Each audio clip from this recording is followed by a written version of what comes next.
One Piece Pirate Warriors 4's third DLC pack of its second character pass is the Legend Dawn pack, which focuses on characters that were prominent in the old era before the main story of One Piece began. These characters include Garp, whose older version was previously playable in Pirate Warriors 2 and 3, but now we have a younger version with a new Haki-focused moveset, with some familiar moves from the old one, to reflect Garp in his prime as Hero of the Marine. We also have Rayleigh making his debut as a playable character for the first time in the series, although in his younger appearance from back when he was first mate of the Roger Pirates. And last but certainly not least, we have Goldie Roger, the King of the Pirates, also making his Pirate Warriors playable debut as headliner of the pack. Alongside the characters, the third and final section of the additional episode pack was released with the new Path to the King of the Pirates mode. Unlike the last two episode packs that added one new mode with a focus on puzzle or minigame difficulty over enemy difficulty, this pack adds a variety of new modes as selectable levels similar to the treasure log, with some still being puzzles and minigames, but some also focusing on enemy difficulty and providing the toughest challenges this game has to offer. It's taken me way too long to finally get this video out, but I've managed to accrue well over 1,000 hours of playtime now, so hopefully by now I know what I'm talking about, at least a little bit. So, without further ado, let's go through the final update for Pirate Warriors 4. Okay, so not the final update. They're adding more characters. That's cool. And we get to vote on the characters ourselves? Oh, awesome. Well, hopefully I can finish this video before the voting ends. Before they announce the results? Well, at least I've got time before they actually put anything in the game.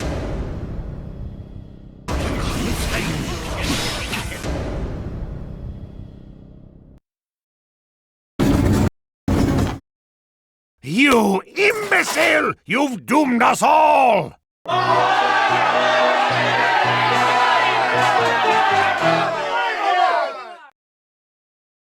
Yeah. I'm so sorry everyone for being so stupidly slow to do this video.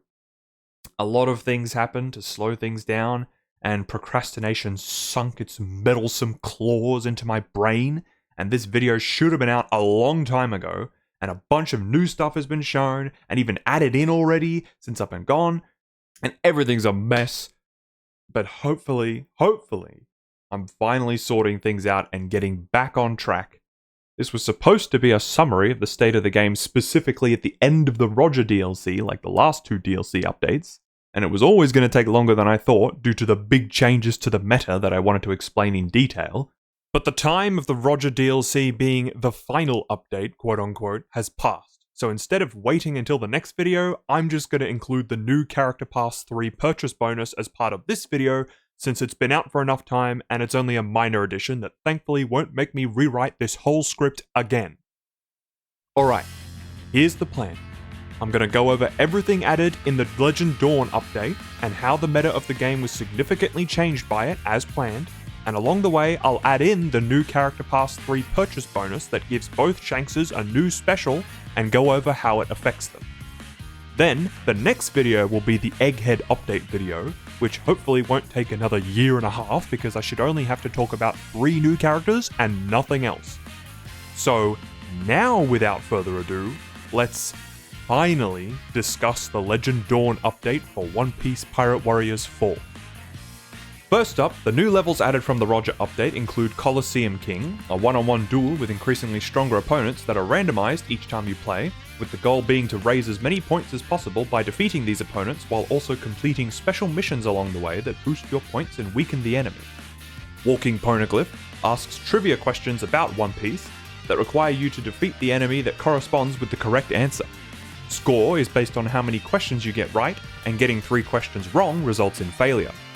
Grand Line Pioneer is a race between you and 3 NPCs where you must complete multiple laps around the map while hitting checkpoints along the way, occasionally stopping to fight enemies before you can continue.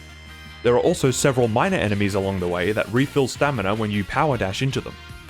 and, freer than anyone, focuses on beating as many enemies as you can in the allotted time with occasional missions to stop extra invading enemies. Once a level is beaten, a true version of each unlocks that offers a higher difficulty than the previous one, and beating all 4 starting challenges unlocks the final challenge of the DLC, True Pirate Warrior King, an updated version of the base game's final level, which has the highest challenge level in the game at level 30, and serves as a final challenge for Pirate Warriors 4. Unless they add another one. This, along with True Colosseum King, which despite being 1 level lower than 30, still features enemies that dramatically increase in strength, provide the toughest challenges in the game, filled with the same overbuffed enemies from Very Hard Story that made that mode so difficult beyond its recommended level. Soul Map 3 also comes with this episode pack and has raised the level cap to 30 and added 2 more skill slots for a total of 12. A new soul map means new skills, so let's go over the last skills that were added from this DLC bundle.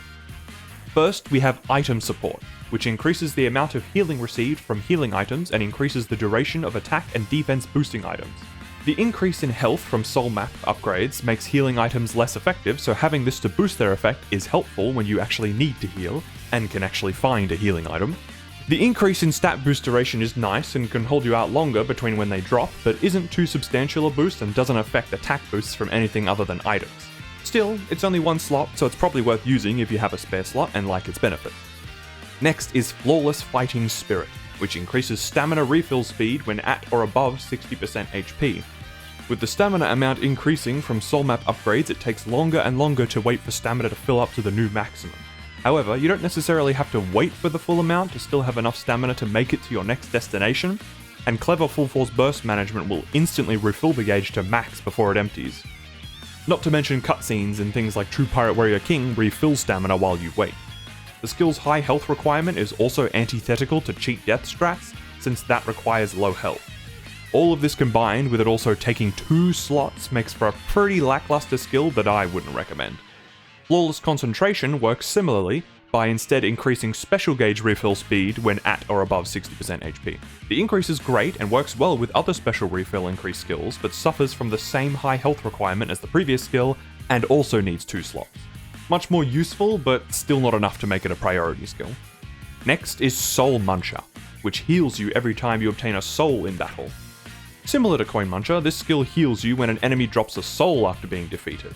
However, unlike coins, which consistently drop from bosses, souls are not guaranteed. This means that if you're using this skill for a clutch heal when beating bosses in high difficulty content with low heal drops, you might get left high and dry when a soul doesn't drop, and you are left without any healing when you need it.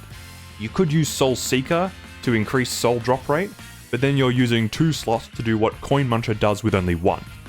Also, until you've finished all the soul maps, you don't want to be destroying souls just for a bit of healing, so that's another reason not to use it. So if you want to build around a skill like that, just use Coin Muncher instead. Finally, we have Devastating Impact, which increases the amount of time it takes for an enemy's armor gauge to refill after being broken. Could be good for maximizing damage, since enemies will take longer to get their defense buff back, but enemies can still interrupt and burst at any time, which means you won't be able to damage their armor again until after it refills, and since this skill makes it take longer to refill, you'll be waiting even longer than before to be able to do damage again. This is even worse for Logias, since they'll also be invincible for that entire duration.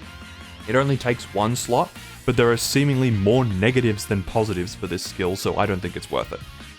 None of these skills are huge game changers, and probably won't be added to my list of recommended skills. Next topic is the new characters.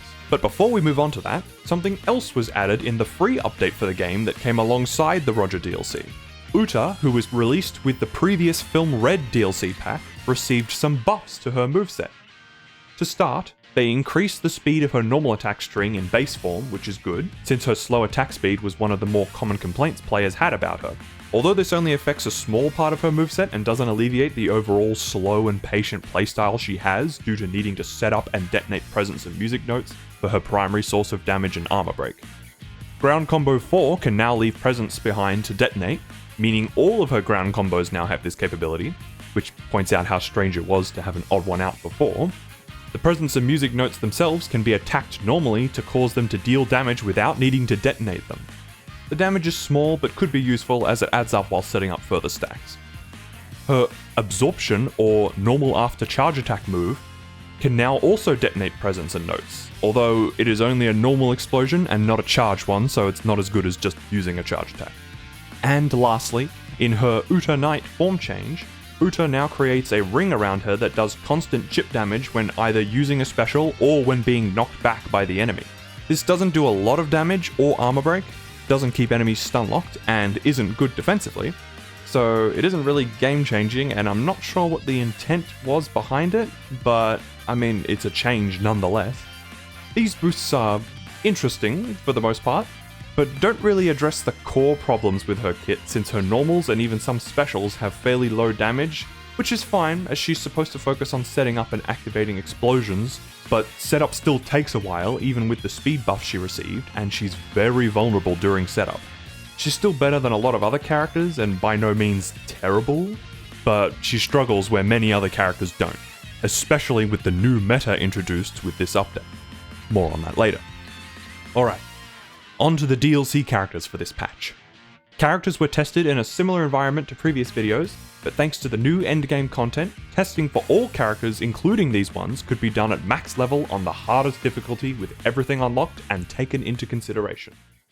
First up, we have Roger. Roger is a power type with air combos.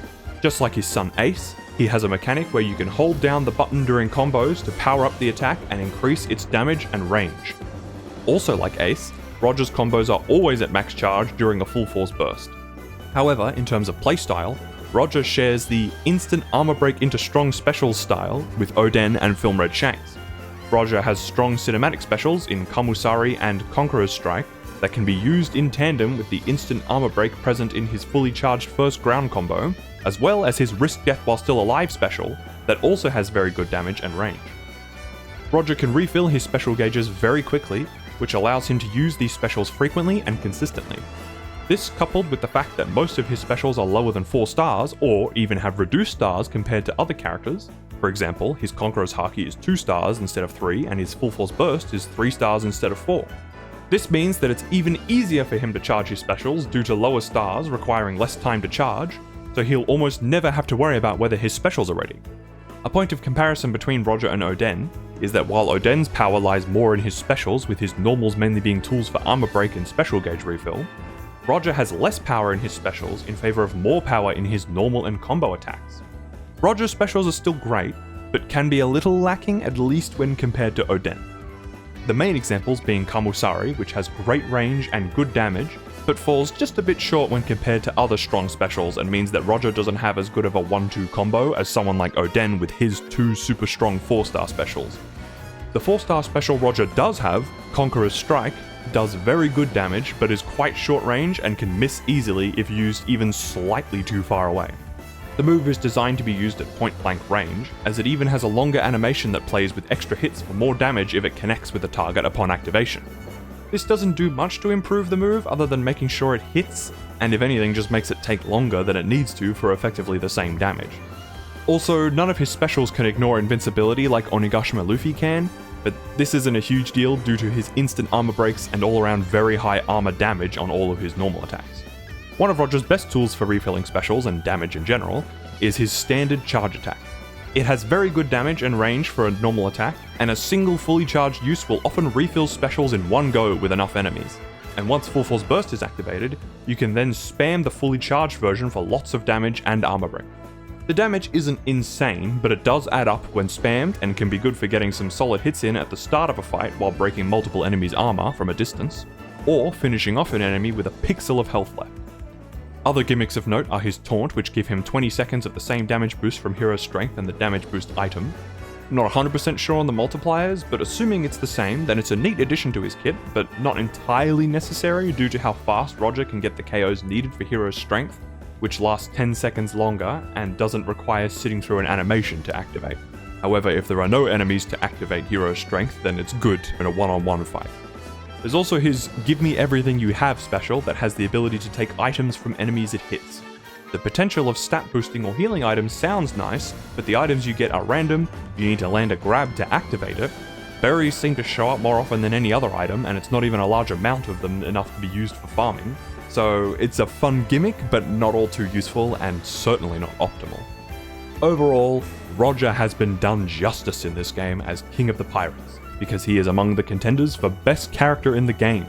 Almost all the tools you would want in a character are here, and he excels greatly with them. The only thing missing is Invincibility Pierce, which wasn't even something we would have known to ask for before it was added to Gear 5 Luffy, and Roger's Arm Break and damage are good enough that he doesn't even need it, so it doesn't detract from the character at all. Roger is a solid top tier and easily considerable for the top 3. Next we have Rayleigh, Roger Pirate's first mate. Rayleigh is a technique type with air combos. Unlike a lot of other technique characters, Rayleigh doesn't completely rely on his gimmick, and it is instead more of a very useful addition to his kit on top of his existing moveset.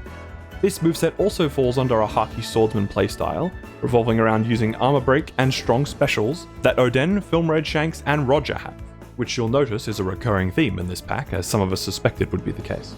Rayleigh's normals have good damage and decent armor break, with Ground Combo 2 and Air Combo 2 both having instant armor break on the first hit.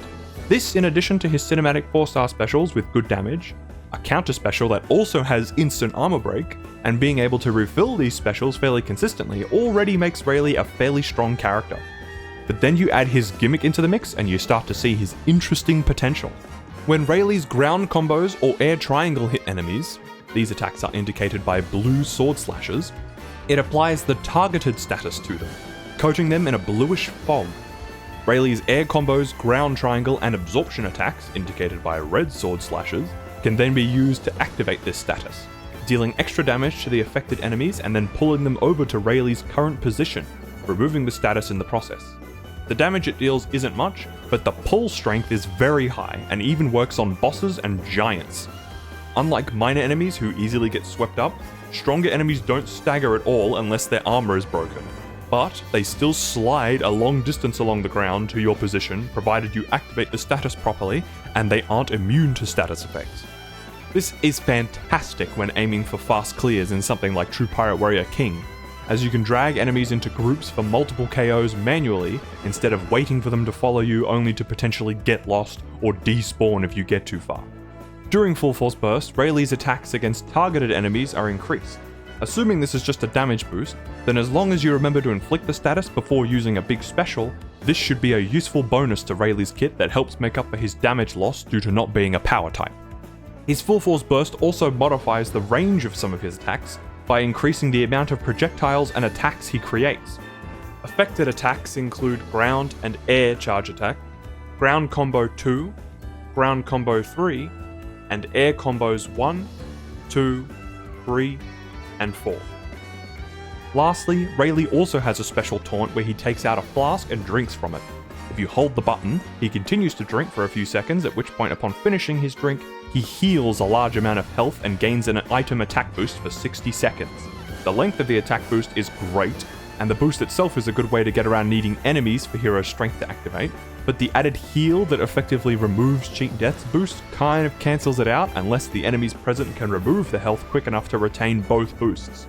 If minor enemies are abundant enough to activate hero strength, then the taunt boost's usefulness depletes even more.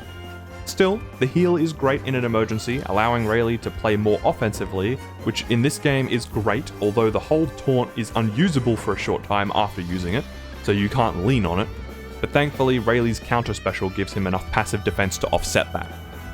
Overall, Rayleigh is another very strong character that earns his spot among the other strongest characters in the game, with great defensive options to assist. Although his damage output and ease of use doesn't quite reach the very top, he's still very strong, and though he also doesn't have any invincibility pierce, like Roger, he doesn't need it. Finally, we have Garp, Hero of the Marines. Garp is a power type with no air combos. Garp was previously playable in Pirate Warriors 2 and 3, but was one of the 7 characters, or 13 depending on how you count, that were cut from the roster and didn't appear in Pirate Warriors 4. Now, with the Old Legends DLC, Garp is back. However, this time it's a younger version of Garp with a mostly new, as some old moves return, Haki-focused moveset with a new gimmick unique to this version. This Garp's gimmick is that after a certain amount of time has passed, or after a certain number of hits, his fists become coated in Haki. This increases the damage and range of his attack. This buff lasts until certain attacks are used that consume the buff to power up the attack. These attacks include Ground Charge Attack, Air Normal Attack, and Air Charge Attack. Garp's normals aren't great without the buff, and pretty good with it, but not amazing, with the buff consuming moves having decent damage but being more useful for special recharge than damage, with ground charge attack being the best of the three for that purpose. The buff normally takes around 5 normal attack strings worth of hits to activate, but Garp's taunt can be used to lower the amount of hits needed.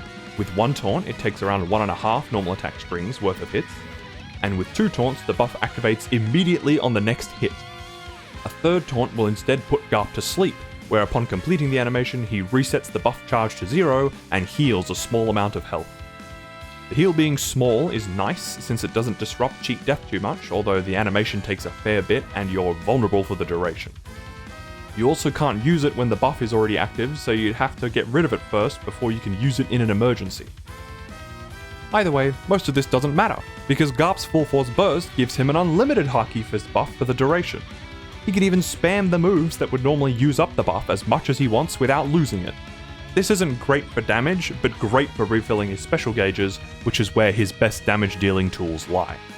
Also, a useful tech when Full Force Burst is almost over or when you want to conserve it, is to use ground charge attack on a group of enemies and cancel Full Force Burst just before it activates, which allows the powered up attack to go through and fill up the Full Force Burst gauge to more quickly reactivate it.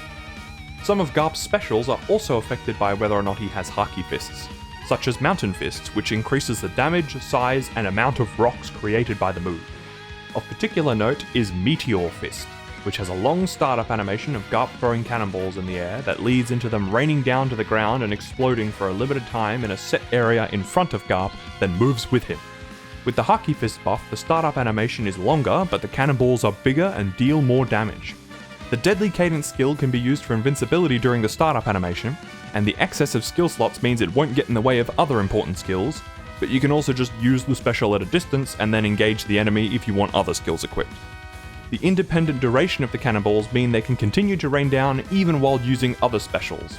This leads to Garp's primary strategy, which is to use the cannonballs, then use his cinematic specials to trap enemies and force them to take several high damage hits from the cannonballs before taking one big hit from each big special. Then fill the special gauges back up with enhanced normals such as ground charge attack to go again. The big specials in question are Oversized Iron Ball, which has good damage and gains instant armor break in Haki Fist mode, and Fist of a Hero, which has fairly good damage normally, but in Haki Fist mode, while also having a longer animation, gains a significant increase in damage as well as invincibility pierce. Garp has instant armor break on 2 of his normals, those being the second hit of first ground combo, and the third hit of his fourth ground combo. These are slow and finicky to use, with the first combo in particular taking way too long, being hard to aim and not able to turn much at all, which leads to enemies being able to slowly walk out of the way in the time it takes to reach the part of the move that has the armor break property after you've already started it. These moves are still good in an emergency, but the 2 specials you'll be using often already having the tools you need to break or otherwise ignore armor means you won't have to worry about using the armor break normals anyway. It's strange that Garp is the only character in this pack that can ignore invincibility, but he does benefit from it more than the other 2 would, so I guess it balances out. All in all, Garp is yet another very strong character added in this pack full of very strong characters.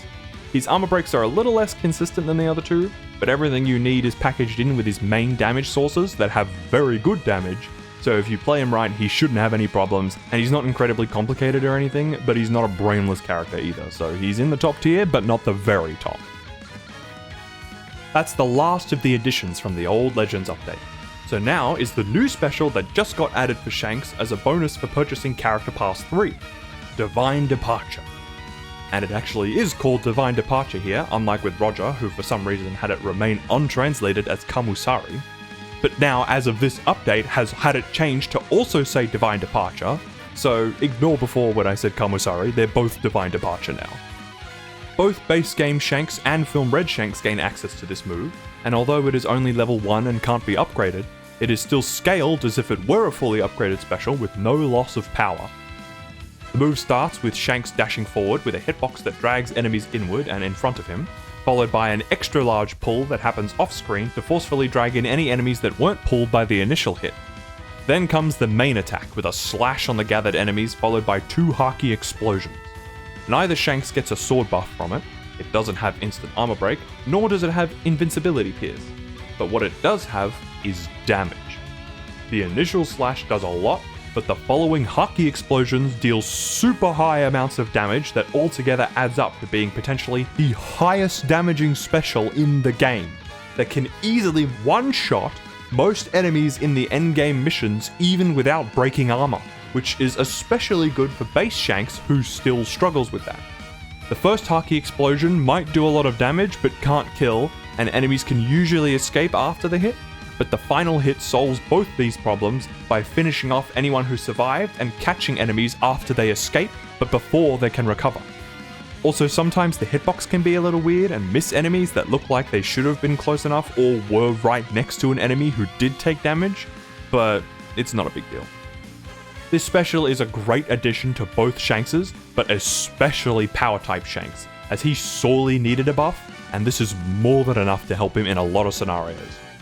Film Red Shanks kind of felt like he needed just one more strong 4-star special to round him out, and now he has that, so he's also improved but not nearly as much as the other Shanks. Especially since, for whatever reason, Power Shanks' version of the move seems to do more damage than Film Red Shanks' does. Maybe it's an inherent power type boost from Full Force Burst or something, but his one consistently one-shots enemies while Film Red Shanks comes close and still does a lot, but often just barely falls short. He still has plenty of other options to fall back on though, as opposed to Power Shanks, whose other damage options all fall so short compared to Divine Departure that he's pretty much reliant on it. Now it's time to talk about the game itself. What do characters actually have to go up against and how tough is it for them? No more hypothetical worst case scenarios. We have our hardest content in the game and it's quote unquote balanced for characters at max level 30 and also includes enemies with story mode power-ups to properly cap out the difficulty. This is what we will use to define the meta and properly rank each character. First note of importance, the enemy despawn glitch still isn't fixed, so it may as well be taken into account now as a strategy for low armor break characters when fighting against low gear enemies. It probably isn't viable in stages where you can't run far enough away from the enemy to despawn them, although sometimes just looking away from an enemy is enough to despawn them, which can be frustrating when you're just playing casually and have to wait for enemies to respawn so you can continue playing. Thankfully, if you pause the game and wait a little bit, you give the game time to load without wasting in-game time and ruining your level ranking. However, neither of these options might be usable at all if it's a system-based thing. That is, if this only happens on lower-end devices and consoles like PS4, which is what I play on. Basically, if it's based on the power of your system and not the game itself, then a higher-end system might never deload enemies, meaning you can't use the strategy at all when struggling against low gear. Also, it is just low gear now. For some reason, the enemy version of Law no longer becomes invincible when he activates Full Force Burst. This makes him much easier to deal with, as before, the double threat of invincibility and his giant room hitboxes made him very annoying to fight. Thankfully, the playable version of Law still has invincibility during Full Force Burst. Not sure why the enemy version lost it, but the playable one gets to keep it. At first I thought it was being removed for him in general, since he's the only non-low gear character that had it, and the more I thought about it, the more I questioned why he had it in the first place, although I didn't mind it gameplay-wise. But since it's only the enemy and not the player, I'm guessing it's probably just a bug? But it's not an unwelcome one, since it's a win-win for the player having one less invincible enemy to worry about, while also not losing out on any invincible player characters. In these endgame missions, the enemies you face will have increased health, defense, and damage.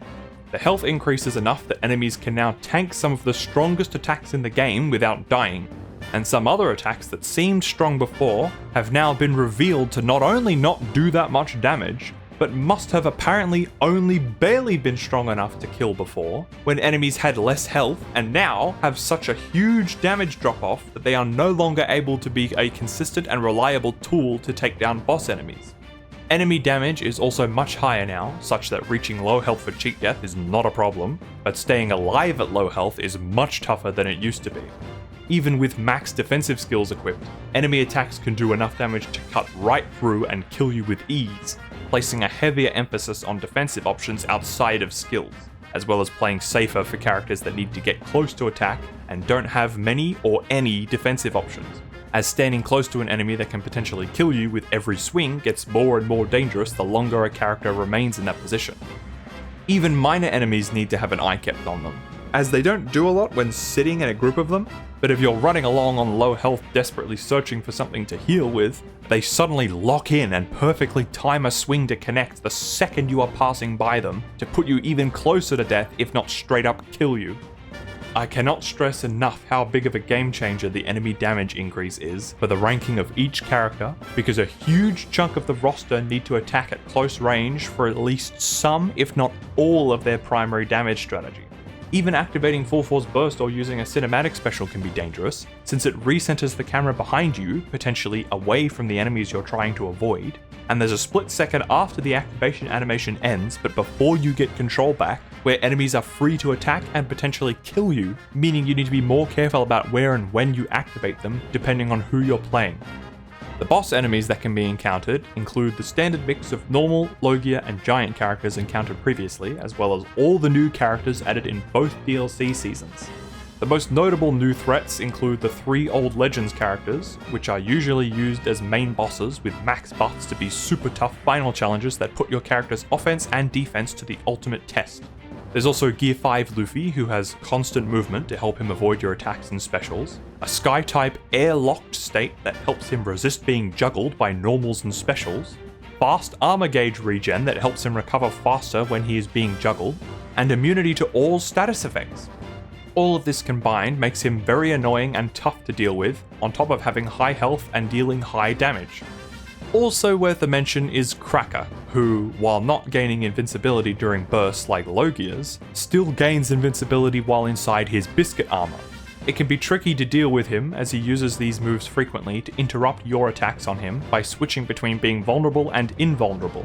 But thankfully he keeps a pattern that can be predicted, where he usually starts a fight with at least 1 regular attack and then goes into a chain of around 3 biscuit soldier attacks, with brief windows in between where he exits the soldier and then claps to activate the next one. After this he goes back to normals that can be interrupted for a bit before repeating the cycle. He isn't too dangerous outside of this, but I thought it worth mentioning because it's good to know how to deal with him when playing as a weaker character that can't steamroll everyone in their path, since he does stand out compared to others and can be tough when grouped up with other boss enemies. True Colosseum King is focused on one-on-ones with no minor enemies to help with special refill and nowhere to run to reset Logia, forcing characters to use their armor break as good or bad as it is, as well as enemies that are immune to armor break, forcing you to have good consistent damage or good range to refill specials from a distance. Meanwhile, True Pirate Warrior King features several groups of enemies spread across the map that appear as you progress. For weaker characters, taking on just the smaller subgroups can be tough if they struggle to even beat 1 character at a time. For stronger characters, however, an optimal strategy to go fast and get a good grade is to group up as many enemies as close to each other as possible and then wipe them all out with as many successive big specials as possible. The problem with this, however, is that gathering many strong bosses together can be very dangerous, given how powerful they are now, and enemies love taking the opportunity to gang up on you with perfect input reading precision. What I mean by that is, enemies will bombard you with attacks but take care to time them so that when one attack ends, the next one is already hitting before you have a chance to escape. And if you do get a chance and try to dodge out with a character that can't perform mid-air actions, then you can't do anything until you reach the ground, giving the enemy enough time to start attacking again and continue comboing you, potentially until death. Power Dash is a potential option to get out, but if it's not invincible or you time it wrong, then you can get caught mid-dash and comboed all over again. Even if you do manage to get away, enemies are persistent and can rush you down with super long-range homing power dashes and long-distance attacks that leave little room to stand still without defensive options. This is particularly bad for characters that need to slowly set up traps, buffs, or have long unsafe normals, since they can be interrupted by enemies constantly advancing towards you, at which point you might need to set up all over again, or just die and then have to restart the whole level. Long, complicated combos are frequently punished in this game. Normal attack combos can keep enemies stuck for a while, but most charge/combo moves send enemies flying far enough away that you can't catch up in time to continue comboing without a power dash. And enemies are much more likely to suddenly burst and interrupt you if you connect with a power dash. Some Sky types can use power dashes during a mix of air combos and low star specials to continue comboing, but the damage is usually too low overall for it to be useful. In fact, normal attacks in general are usually pretty bad across the whole roster, with some notable exceptions. Using moves with many rapid consecutive hits in a row is also punished, as enemies will force an escape after getting hit too many times, either by letting themselves be carried up and out by the attack's many hitboxes, and then bursting, ignoring the fact that they're getting comboed and bursting anyway, or invincible backdashing out of the attack, and then bursting. If there's two things enemies love, it's bursting and backdashing. Any opportunity the enemy has to either disrupt or completely avoid your attack, they'll take. Immediately after losing a third of their health, the opponent will try to burst as soon as possible so they can interrupt your attack and become invincible if they can. In the case of backdashing, if the opponent is close to death, or if they just feel like it, they can avoid all damage and jump back a short distance. Oh, you've perfectly spaced yourself so you're a safe distance away and a strong attack or armor break move will barely hit at the edge of its range? Oh, let me just dodge that real quick. You're using a multi-hit move that has its total damage spread out over the duration of the move instead of one big hit? Quick dodge will avoid just enough of that total damage to prevent it from killing. Oh, you've got me trapped in a move that will surely kill me? No, I don't feel like dying today. Oh, let me just... It feels like enemies have gotten smarter and are able to perfectly predict what they need to do in order to counter you. Although it's usually only a problem when you're playing a weaker character who would be struggling anyway. So then, with all that taken into consideration, what does work?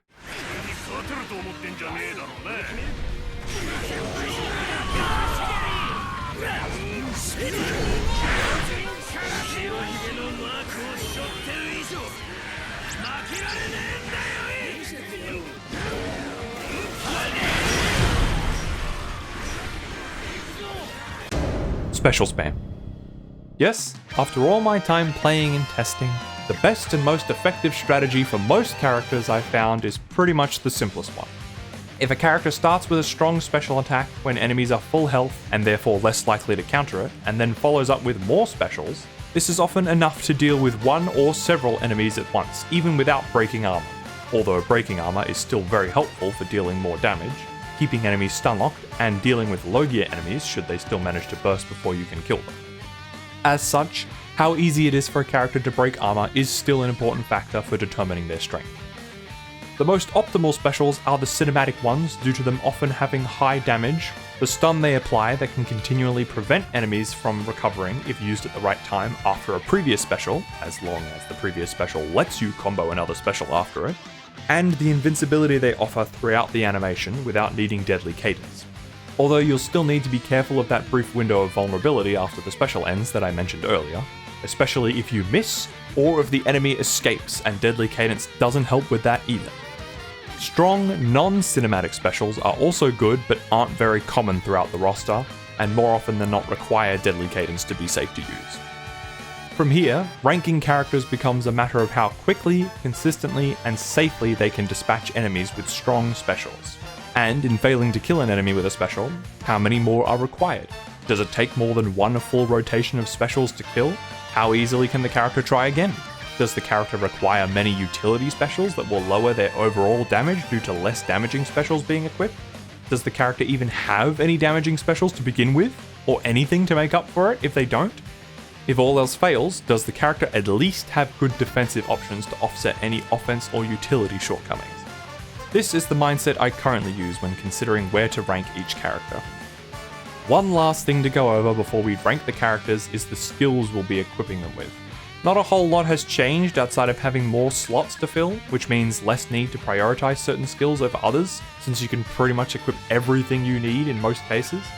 The standard array of resilience, full force burst enhancement, concentration, hero strength, undying, and cheat death are still great for pretty much every character, with cheat death in particular still being the best damage boost in the game, although even riskier to use now with enemies' increased damage dealt. The max boost requires such low health that unless you have an invincible full force burst, since enemies don't get invincibility pierce, or you get lucky with enemy attack patterns on a good character, then it's a little too risky to play that low, even more so if playing a character that isn't strong. This, coupled with hero strength only providing a buff upon defeating the required amount of enemies, which may not happen consistently enough depending on how quickly a character can defeat minor enemies, or if there even are enough enemies to defeat, means that equipping extra damage boost skills that are weaker but easier to keep active can make up for any potential drop in max damage boost and help you to keep dealing as much damage as you should be. This is a viable option given the many extra slots we can now use. Some options I would recommend for other damage boosts include Special Attack Enhancement, which despite taking up 2 slots, is a boost that targets the attacks that will be used most now that special attacks are meta. There's also Giant Fist, which boosts smash attacks, attacks that knock enemies back and slam them into walls and the floor. This is a damage type I wrote off, as it didn't feel like a lot of characters outside of power types really made use of it, and it didn't seem to happen consistently enough to make note of. But after playing every character over and over again, and noticing when they randomly do more damage than usual seemingly because of smash attacks, most often occurring from specials, it seems it happens often enough to make this skill worth equipping on pretty much anyone for a reliable extra boost. Peerless Strength is another skill that works the same way but only for power types, meaning they can equip both for an even bigger boost to smash attack. Other useful skills that are a little more character dependent include Devotion for more full force burst time for technique types, Worked Up for when you want to eke out as much full force burst or form change time for a character as possible. Top of the World is good in general for increasing special refill speed, but mainly for characters that have good aerial attacks, which is mainly Sky types and Sky form changes, as some characters have such bad aerials that their ground moves are still better for special recharge, even with the skill equipped, and others even have bad special recharge on land and in the air, and this skill barely helps with that. In terms of defensive skills, Deadly Cadence is good for characters that rely on non-cinematic damaging specials and utility specials, especially weaker characters that need every bit of protection they can get. Unfortunately, not every special is fully protected, and sometimes only the startup of a move is invincible, which can either be a minor inconvenience for a character, or very inconvenient. For characters that need just a bit more damage reduction, Iron Wall can be a useful skill to throw on in place of a utility skill that you might not need, or even a damage skill if you already do enough damage. Heal skills are still antithetical to cheat death and therefore not recommended, although some of the weakest characters may find that attempting to stay alive without any way to heal outside of item drops is extremely difficult. But using heal skills or even just playing super careful takes way too much time, which means losing S rank on a stage like True Pirate Warrior King. Characters with heal specials can bypass this need by always having a safety net on hand that lets them play more risky and therefore take less time. Although depending on how big the heal is, they may add more time due to needing to lose health again to get back to optimal cheat death threshold and avoid losing damage that would mean even more time loss. And with that, it's finally time to rank the characters. We've got a lot to get through, so I'm not going to go into excessive detail on each character, but instead give a quick re-review of everyone's playstyle and explain how they are affected by the new meta, as well as add in extra details if I've discovered anything new about a character that changes more things for them based on how I ranked them previously. Also, I've come up with a new tier system since the new meta required a new standard for character strength, and I needed to organize things a bit better anyway, as a lot of characters were shoved into the higher tiers before due to most characters being generally good in the previous patches, so it was difficult to truly separate them before anyway, but it is a lot easier now, and so I'm able to make the change I desired. So let's explain the tiers. Starting from the bottom, the bad characters. These are the characters with very little to no redeeming qualities whatsoever. Characters in this tier usually have low damage and low armor break with only one saving grace, like a defensive special that keeps them alive to keep doing low damage and armor break, or no defensive or long range options that make it a struggle to even finish endgame content, let alone get a good score. Above, we have the good but hard to play tier, which is for characters who are capable of securing S rank but with a lot more effort required than the above tiers, due to having good damage options but also downsides such as low armor break, hindering gimmicks, or a low amount of safe or consistent options that causes these characters to be at a disadvantage. Having to work around this and sometimes even needing a bit of luck can result in just barely missing out on S rank and is what pushes them a tier down from the above good characters who need you to try a bit to the tier where you need to lock in to score well. Next up, we have the good characters, the standard by which other tiers are compared to. These are mostly special spam characters that can beat endgame content fairly comfortably due to having specials with good damage, but usually don't have good armor break, or if they do have good armor break, then their damage isn't great. There is definitely room for improvement as they aren't going to easily succeed in every situation and might need to resort to playing it safe in bad situations against tougher bosses, but even then they can usually still secure an S rank with a decent amount of effort. Next are the very strong characters. These are basically the good characters but improved, either by having great special damage with armor break that isn't terrible, or damage that isn't overwhelming but they make up for it with good armor break, instant armor breaks, or invincibility. Above that are the near broken characters. These characters are some of the best this game has to offer, with good traits such as high damage, high armor break, and mechanics that aid them rather than hinder, and potentially make up for some parts that are lacking. These characters are great and have an easy time clearing most if not all content.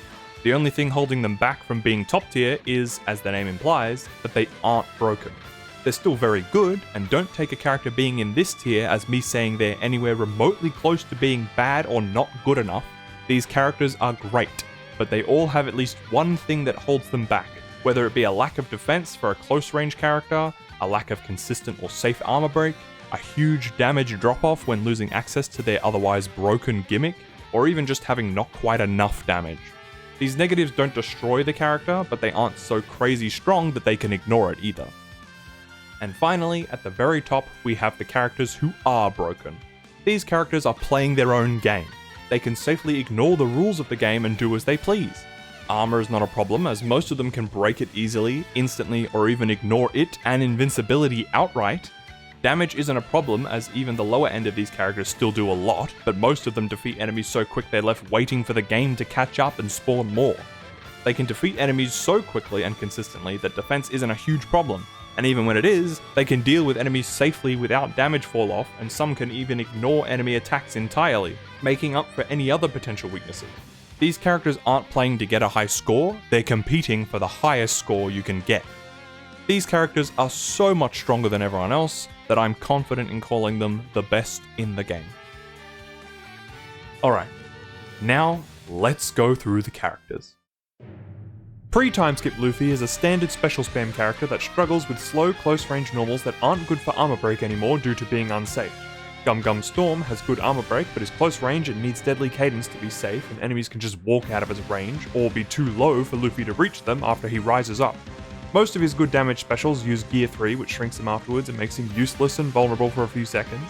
He still has Gum Gum Bazooka for good damage with no Gear 3 penalty, and if a Gear 3 special can finish off the enemy then the penalty isn't too bad but slows you down if you need to move somewhere else. His special refill also leaves a bit to be desired, as relying on his few usable specials is harder when you can't use them that often. Gear 2 has fast normals with slightly better armor break but locks you out of Storm and Bazooka, leaving you with only Stamp Gatling, which is a slightly worse version of Storm but doesn't rise out of range, Jet Gatling, which has decent damage and armor break but is very short range and enemies can easily dodge it, and Giant Jet Shell, which has good damage but cancels the form change and gives Gear 3 penalty. He has very good damage but being mostly close range with no defense, limited and poor range options, and the Gear 3 penalty are enough to keep him in good tier. Post-Timeskip Luffy is an all-around improvement to the pre-Timeskip, with a similar playstyle that removes Gear 3 penalty so all specials are viable and adds more strong special options like Giant Jet Shell to the base special list. Normals are faster and better at dealing with minor enemies and building special gauges. Access to 2 form changes, with Bounce Man having good special damage that doesn't need but can be helped by a deadly cadence, an invincible sky dash, and a safe long-range charge attack for emergencies, and Snake Man, which isn't as good due to a long normal attack string that takes a while to get to any of the good charge attacks that as a whole don't offer great damage or armor break, and specials that are good but not super strong, with King Cobra still freeing enemies from special stun too early. Overall, a much better special spam character than most, with many options to quickly burst down the enemy as well as options to play it safe without slowing him down too much, putting him in very strong. Pre-Timeskip Zoro is a special spam character with bad normals outside of ground charge attack being a good range tool for emergencies, although it's only single hit and not great for armor break, so despawn strat is still recommended for low gear if possible.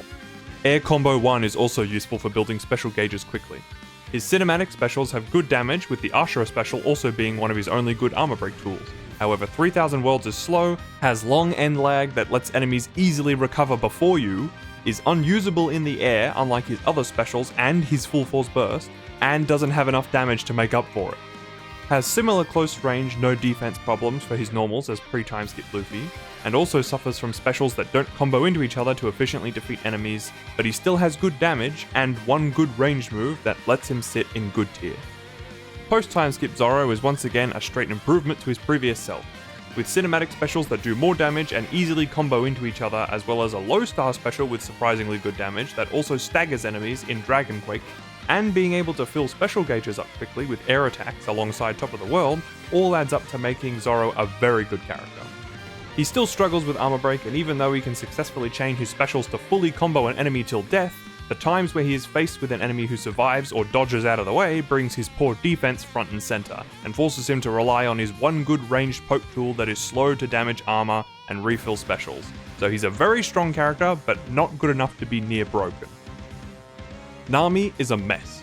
Her normals are slow with low damage and seemingly only exist to set up clouds, and they don't set up a lot, which means the Weather Egg Full Force Burst is required to produce a remotely useful amount, and even then they spread out too much and do so little damage it's not worth it.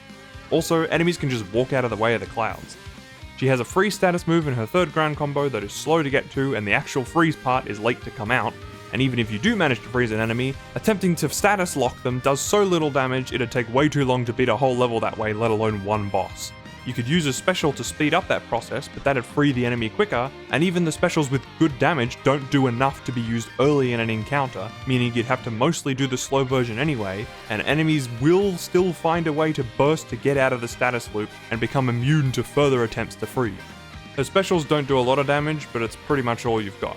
The Thunderbreed Tempo special is her only good armor break option, but is slow to start. Only a fraction of that startup is protected by Deadly Cadence. The move has a long end animation that prevents you from doing anything for a bit, and thankfully the move is already active at that point, so even if she's interrupted it'll still remain active.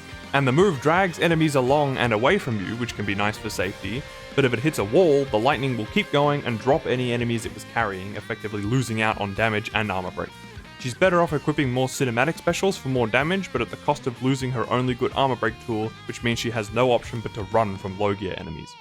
She also seems to have lower health than other characters, as it takes a lot less hits for enemies to take her down, meaning if she gets caught in a combo it might already mean defeat, and she's very easily caught in combos due to her slow attacks. She has a counter special that's seemingly necessary for survival, and does a bit of damage, but it can interrupt her at crucial moments and leaves her in a vulnerable position after the animation. You could equip her with tons of defensive skills, but she's already slow and lacking enough damage as is. With some luck and the right specials, she can manage to beat True Pirate Warrior King, but it's slow and painful. Depending on the bosses, she can barely manage to beat 2 or 3 at a time, let alone gather big groups of them. It's fully possible there's something I'm missing, and maybe I just suck at playing her, but every time I try to give her a chance, she finds a new way to disappoint me, and I struggle to find any way to play her that doesn't frustrate me. To me at least, Nami is bad and one of the weakest characters in the game. Pre-Timeskip and Kabuto Usopp are basically the same, so we're just going to combine them. Pre-Timeskip Usopp still has great utility with an instant armor break special and a status special that keeps enemies stunned while also refilling special gauges, and his specials still deal good damage, but he can't one-shot anymore. Equipping both utility specials and full force burst usually leaves room for only one damage special, and that's not enough to kill most enemies in only one go, which means you need to take time to refill meters and go again, which hurts clear times. Out of the two best damage specials, Atlas Comet is inconsistent due to needing to reach a fixed position before it can do damage, and enemies don't get easily dragged with it, especially giants. 10-hit Exploding Star is easier to hit and can have its damage boosted by using his oil gimmick beforehand, but it's small in size and doesn't always evenly reach every enemy in a group, even if they're close together. Pre-Timeskip Usopp also has low health like Nami, but has stronger and faster attacks as well as some ranged moves.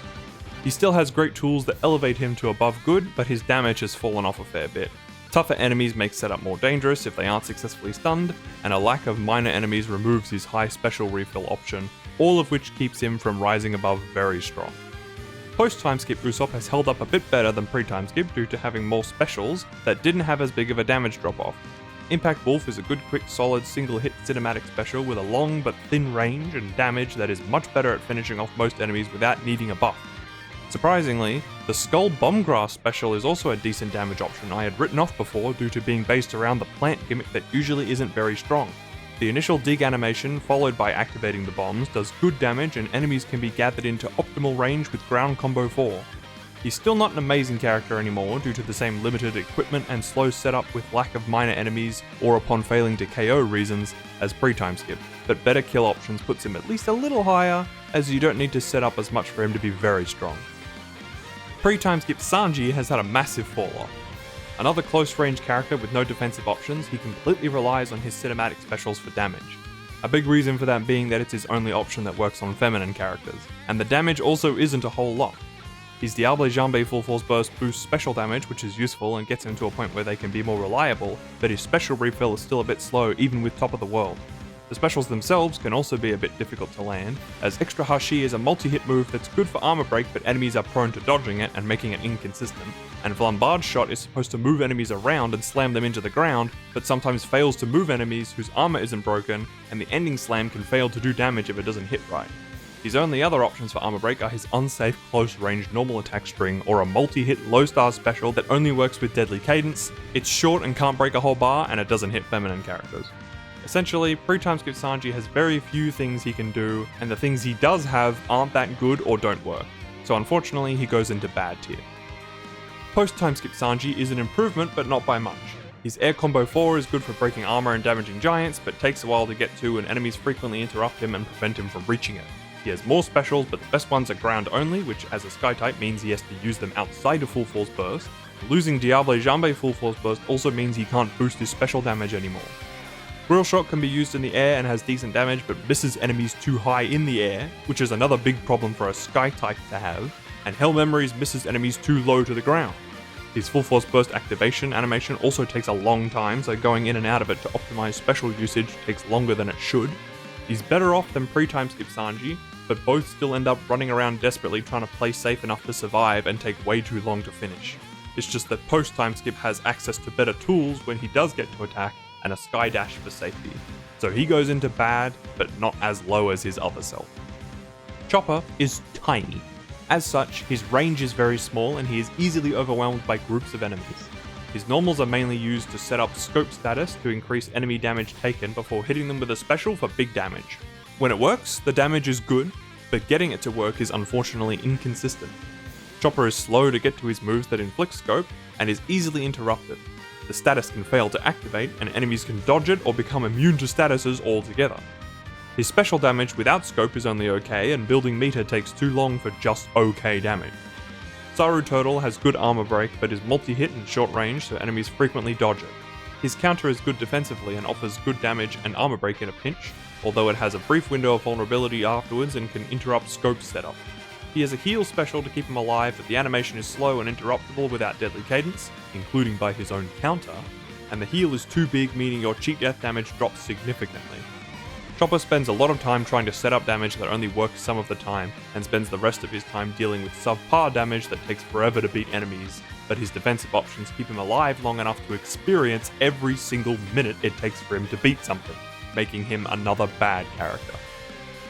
Robin's normals are still great at shredding armor, but being close range with only her counter as the defensive option, which is good for safety and quick to activate, which avoids using it too early, but it interrupts her attacks and can leave her vulnerable after blocking only one attack and not refilling itself or doing much damage. She also doesn't have much health, which means she has to be really careful with when she goes into attack and for how long. Her normals are also multi-hit, which triggers enemy backdashes. Tianfleur Wing has good damage, but short range and can easily miss if an enemy isn't grabbed. Even giants who can't be grabbed can still walk out of range in time. Giants in general are a problem for Robin due to being immune to grabs and also having armor protection that demands you attack only when they are, which is much more dangerous now. Doflamingo Grab still has great damage and can one-shot a lot of bosses if it lands, sometimes even without hero strength. Unfortunately, it still has the same targeting problem that makes it miss way too often, and wasting meter and time by having to watch the grab animation on a minor enemy is very annoying. You can keep an armor broken enemy still with an air normal attack, which can help with landing the grab, but it's not 100% consistent, so not completely reliable, but better than nothing. Robin remains a good character with great damage and armor break tools, but her downsides hinder her a lot more now, meaning you need to try harder for her to be good, as she's hard to play. Franky is a standard special spam character with the added benefit of having inherent invincibility on his general Franky specials, meaning he doesn't need deadly cadence for protection.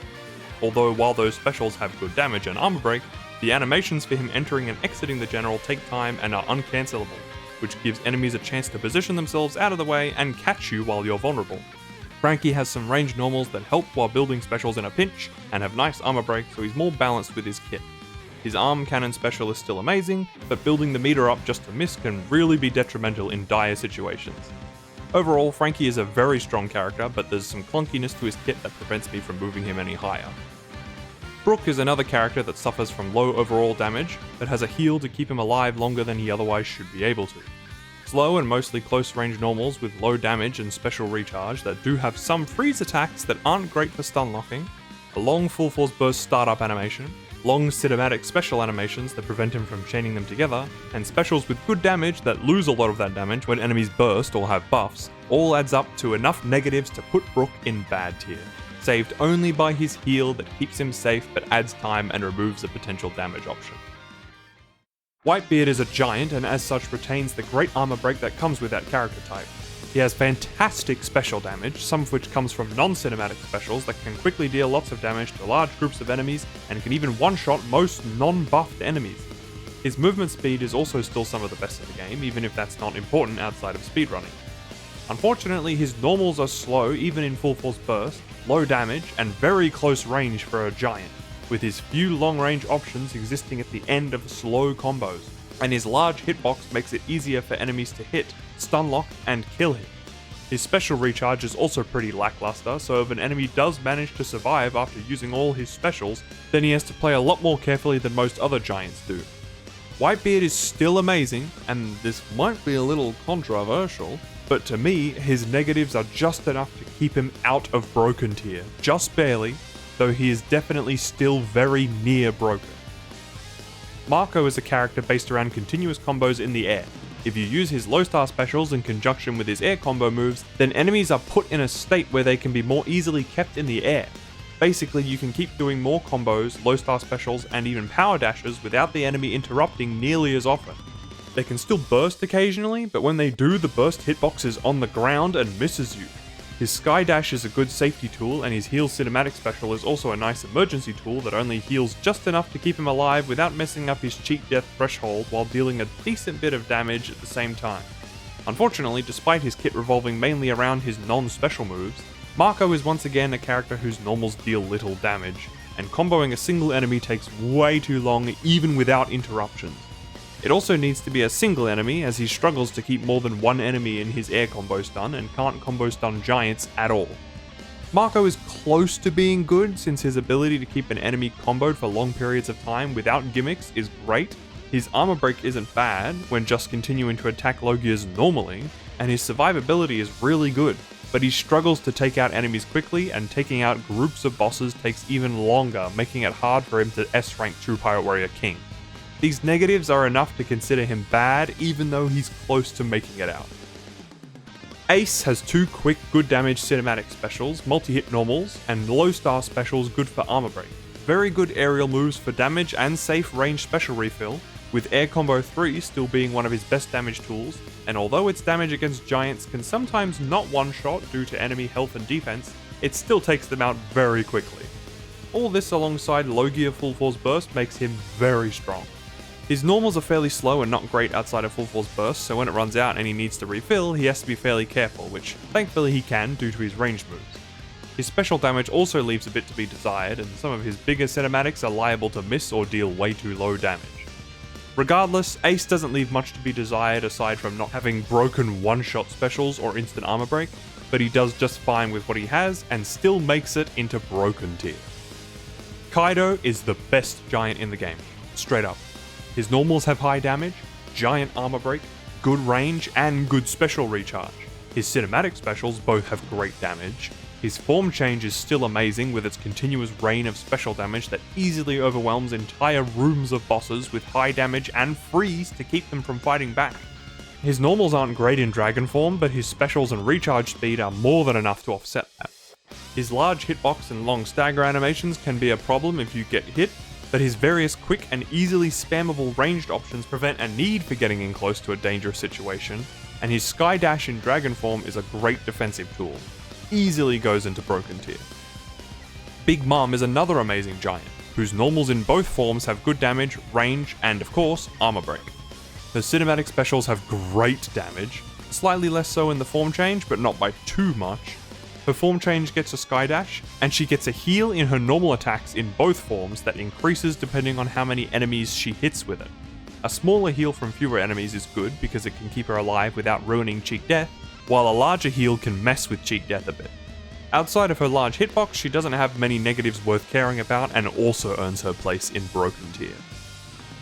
Katakuri is a status loop character whose entire game plan revolves around using combo 3 to inflict mochi to instantly break armor and stun, then do it again, and again, and again, till they die. And it works. As long as you don't drop the combo, the enemy won't get a chance to burst or do anything. Most of the time. His special damage isn't great, and using one would disrupt the status loop, meaning it would need to be used as a late finisher, Conqueror's Haki being the best choice due to its speed. And you're often better off just continuing the loop as it does enough damage as is and would have less of a chance of dropping. However, in an instance where he does manage to let an enemy burst and become immune to status, or if they start off immune, Katakuri's strength drops off a lot. His normals start off very close range, which can be dangerous. Getting to the later, more useful normals takes a bit due to speed characters' lengthy movesets, and his low special damage becomes a problem because now they would be more useful. Thankfully, in Full Force Burst, the many giant arms Katakuri makes help give him some range as well as decent armor break, although it's still a little risky since enemies can hit back without mochi status. Defensively, his heal special keeps him safe, although it is a full heal which adds a lot of time to get cheat death back, unless you cancel it partway through and then it's only a half heal, which makes it easier to get lower again. His future sight counter comes in handy to protect him in clutch situations, but can also interrupt his actions, which hurts more than it helps. He's definitely near broken, but given that immune enemies aren't a fantasy anymore, I'm hesitant to put him in Broken Tier due to his drop-off without his status effect, even though he is still very strong. Shanks wasn't going to be too high, as his special damage was only okay, his normals were only good with his buff, and even then weren't crazy as their armor break was fine but not great in a pinch due to being mostly close range with no defense, and they were mostly good for special recharge. Air Combo 3 in particular being very good for that. Good enough to be good, maybe even very strong if I was generous. But the addition of Divine Departure has single-handedly elevated him immensely. Being able to consistently one-shot pretty much all of True Pirate Warrior King and still deal insane damage in Colosseum puts him at least in near broken. Everything else about him definitely keeps him out of broken, but it's crazy how strong this one new special is. And makes me wish it wasn't the only DLC special move. Blackbeard's special damage has taken a big hit and is no longer a guaranteed one-shot against tougher enemies, even with his darkness buff mechanic. It might depend on which attack is used to sink the enemy in darkness, as using full ground combo 4 often gave me more damage than other ground moves, so that might factor into it, but regardless, enemies' increased health helps them survive much more often than they did before.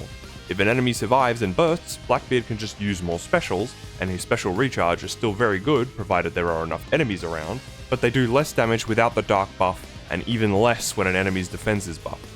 Blackbeard's cinematic specials also don't chain together very well, which helps enemies escape even more often. His armor break is also still atrocious, so if he can't kill a Logia in time and he can't outrun them, he's in big trouble.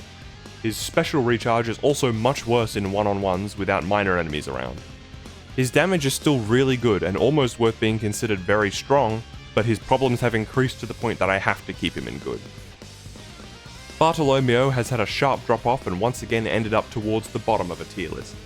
Despite having instant armor break and decent defensive tools, his problems are enough that he struggles to clear a lot more than it feels like he should. His specials don't do a lot of damage and don't combo into each other too well. His Enrage gimmick refills his special super fast when it works, but requires many minor enemies to work effectively, and few attacks inflict Enrage outside of Full Force Burst. Attempting to get to these moves often results in accidentally killing minor enemies too quickly, and not being able to use them for special refill, and Barto's special refill isn't great without the gimmick. His instant armor break only hits one enemy at a time unless they're right next to each other, and can miss if they're too far, if you're not locked on, if they dash towards you, if you're facing the wrong way, or even if another enemy gets in the way. You also can't combo it into specials too well, as enemies will use the following special stun to activate Burst. His counter special is good, but you might need to drop it in favor of another damage special to make up for their low damage. Holding his charge attack for invincibility also isn't reliable, as you don't repel enemies, so they can just wait to hit you when it finishes, and you aren't fully invincible for a small period at the start of the animation, so it's hard to react with. You can activate a special while in the barrier for a safe exit, but you need Deadly Cadence to protect the instant armor break special, and the cinematic specials leave him vulnerable afterwards. He also has fairly low health, so anytime he gets hit, which is often, can be really bad and forces him to play safer, which extends time even more. In a fight with multiple bosses, Bartolomeo usually ends up doing a full special rotation, killing some bosses, spends time trying to refill his specials, and then attempts another rotation, all of which can be stalled by failing to land his instant armor break or charge his specials. Even if you try hard, Bartolomeo still struggles to complete endgame content quickly, and can sometimes take around the same extended time that bad characters do. But he feels so close to being good, and it could just be a skill issue on my part, so he can go into good but hard to play. Cavendish and his Hakuba form are special spam characters, with Hakuba mostly relying on specials with multiple small hits that spread damage out and can have his damage ruined if enemies decide to dodge too often. And Cavendish, who has one cinematic special like that, and another that's a single solid high damage hit. Cavendish uses an instant armor break special along with his cinematic specials, while Hakuba relies on spamming his normal string to shred armor down, which he does so quite quickly and with good damage, and although it's less safe than an invincible special, it doesn't require multiple refills like specials do, and Cavendish's special refill is okay but not great without minor enemies. Bringing the Hakuba form change takes up a slot and isn't really optimal, and you could use other specials like a heal for safety or regular full force burst instead, but his quick and relatively safe armor damage, and the damage the transformation does on activation, make it worthwhile if you want to use it. His regular full force burst doesn't provide much benefit other than faster attacks and activating full force burst enhancement, but is quicker to get in and out of than the form change, so it saves a little time. Cavendish's instant armor break's range being kinda short can be bad, but it has inherent invincibility and is still very useful, so it's not a huge problem. He has a heal for defense and it is invincible, but the heal is huge, so not great for cheap death damage. Cavendish overall is a very good character with good tools and good damage, but struggles with time, as his damage tools aren't quite enough in base form, and he has to refill them several times against tougher enemies, while Hakuba has even less damage options that slow him down even more. His health is also not super high, so he has to play safe and slow when in danger, although when he falls asleep after transforming back from Hakuba, he's invincible while on the ground, which protects him and gives you a chance to dash away when it's safe. He doesn't quite stomp enemies as easily as others, but most of his negatives are covered fairly well outside of being a bit slower, and he can still S-rank True Pirate Warrior King, so he goes into very strong. Law's cinematic specials still do tons of damage, and his status effect from Grand Combo 3 and a special that increases damage taken lets him one-shot most bosses if they're not status immune. His invincible full force burst keeps him fully safe, and his Air Combo 2 can refill specials very quickly even with fewer enemies around, letting him use his specials frequently and get back into burst quickly. His armor break isn't super strong, but good enough, especially since he's safe to take his time and low gear enemies can potentially die before he even needs to worry about them. Outside of burst, his rooms have decent range to help keep him safe, but during moves like Air Combo 2, enemies can still hit him even when it looks like they shouldn't be able to, so he still needs to be careful. Overall, a fantastic character that easily destroys enemies and can reliably re-enter burst enough that I'm fine putting him in broken tier. Kid is a special spam character with strong cinematic specials that combo together well for great damage that can take out most bosses quickly. His game plan is to build arm levels either through normals or full force burst activation, and use them to break or at least lower enemy armor. Their armor break is decent but not great, and he has to rely on spamming charge attack from a distance against low gear if he can't despawn them. And then he uses a strong special like Slaughter or Funeral to deal a big hit, followed by a smaller hit from a quicker special like Conqueror's Haki or Cluster to finish them off. You can also use two big specials and then a smaller one if the enemy is tougher to take down. The big specials are slower and gives the enemy more chance to escape, which is why the smaller ones are usually better and easier to follow up with Cluster being particularly good to end on as it leaves him in the air, which makes it easier to escape if you're in danger. Funeral pulls enemies inward, which is nice, but doesn't work if their armor isn't broken or if they can recover partway through. Giants can also block Kid from breaking the metal from the final hit and ruin the special, although the punch itself does have some decent damage. Kid still struggles with being easily knocked back to prevent him from using his arms and taking lots of damage if he even tries to use close range moves, which is where some of his better armor break is, so while his damage is good, his negatives still weigh him down a lot and put him in good tier. Hawkins still has good damage options, with his Straw Ball special being a quickly refillable source of good damage for a non-cinematic special, although it needs Deadly Cadence to be safe, and his Bad Luck mechanic having the potential to spawn high damage projectiles and freezing projectiles that let you keep attacking them for free. His Strawman Control special is a great safety tool for full invincibility that lets you safely escape and or break low gear armor, but his walk speed is slow so he can't really get away, and enemies can box him in due to his larger size and no movement outside of walking. He can't cancel it early if he needs to move faster or wants his better damage options back, and it's got limited time that he can't extend if he needs it for longer. His bad luck mechanic being random means he can't always hope for good damage or freeze, and needs to get closer to activate it if he doesn't use his auto-activate special. He has a heal special that he can use for safety, but it's big, which ruins cheat death and takes the spot of one of his other useful specials. Overall, Hawkins' damage is still good, and if luck is on his side, he can beat content just fine, but in trying to position himself for damage specials or waiting around for luck objects to fall, he can be fairly vulnerable to big boss groups, and his defensive options slow him down and aren't guaranteed to keep him safe, so he goes into good tier. Bege is still not very good. His normals are all terrible, so he relies on specials, and his only decent damage special is Big Father, which does fairly good damage and armor break in a huge area and can easily activate hero strength if enough minor enemies are around.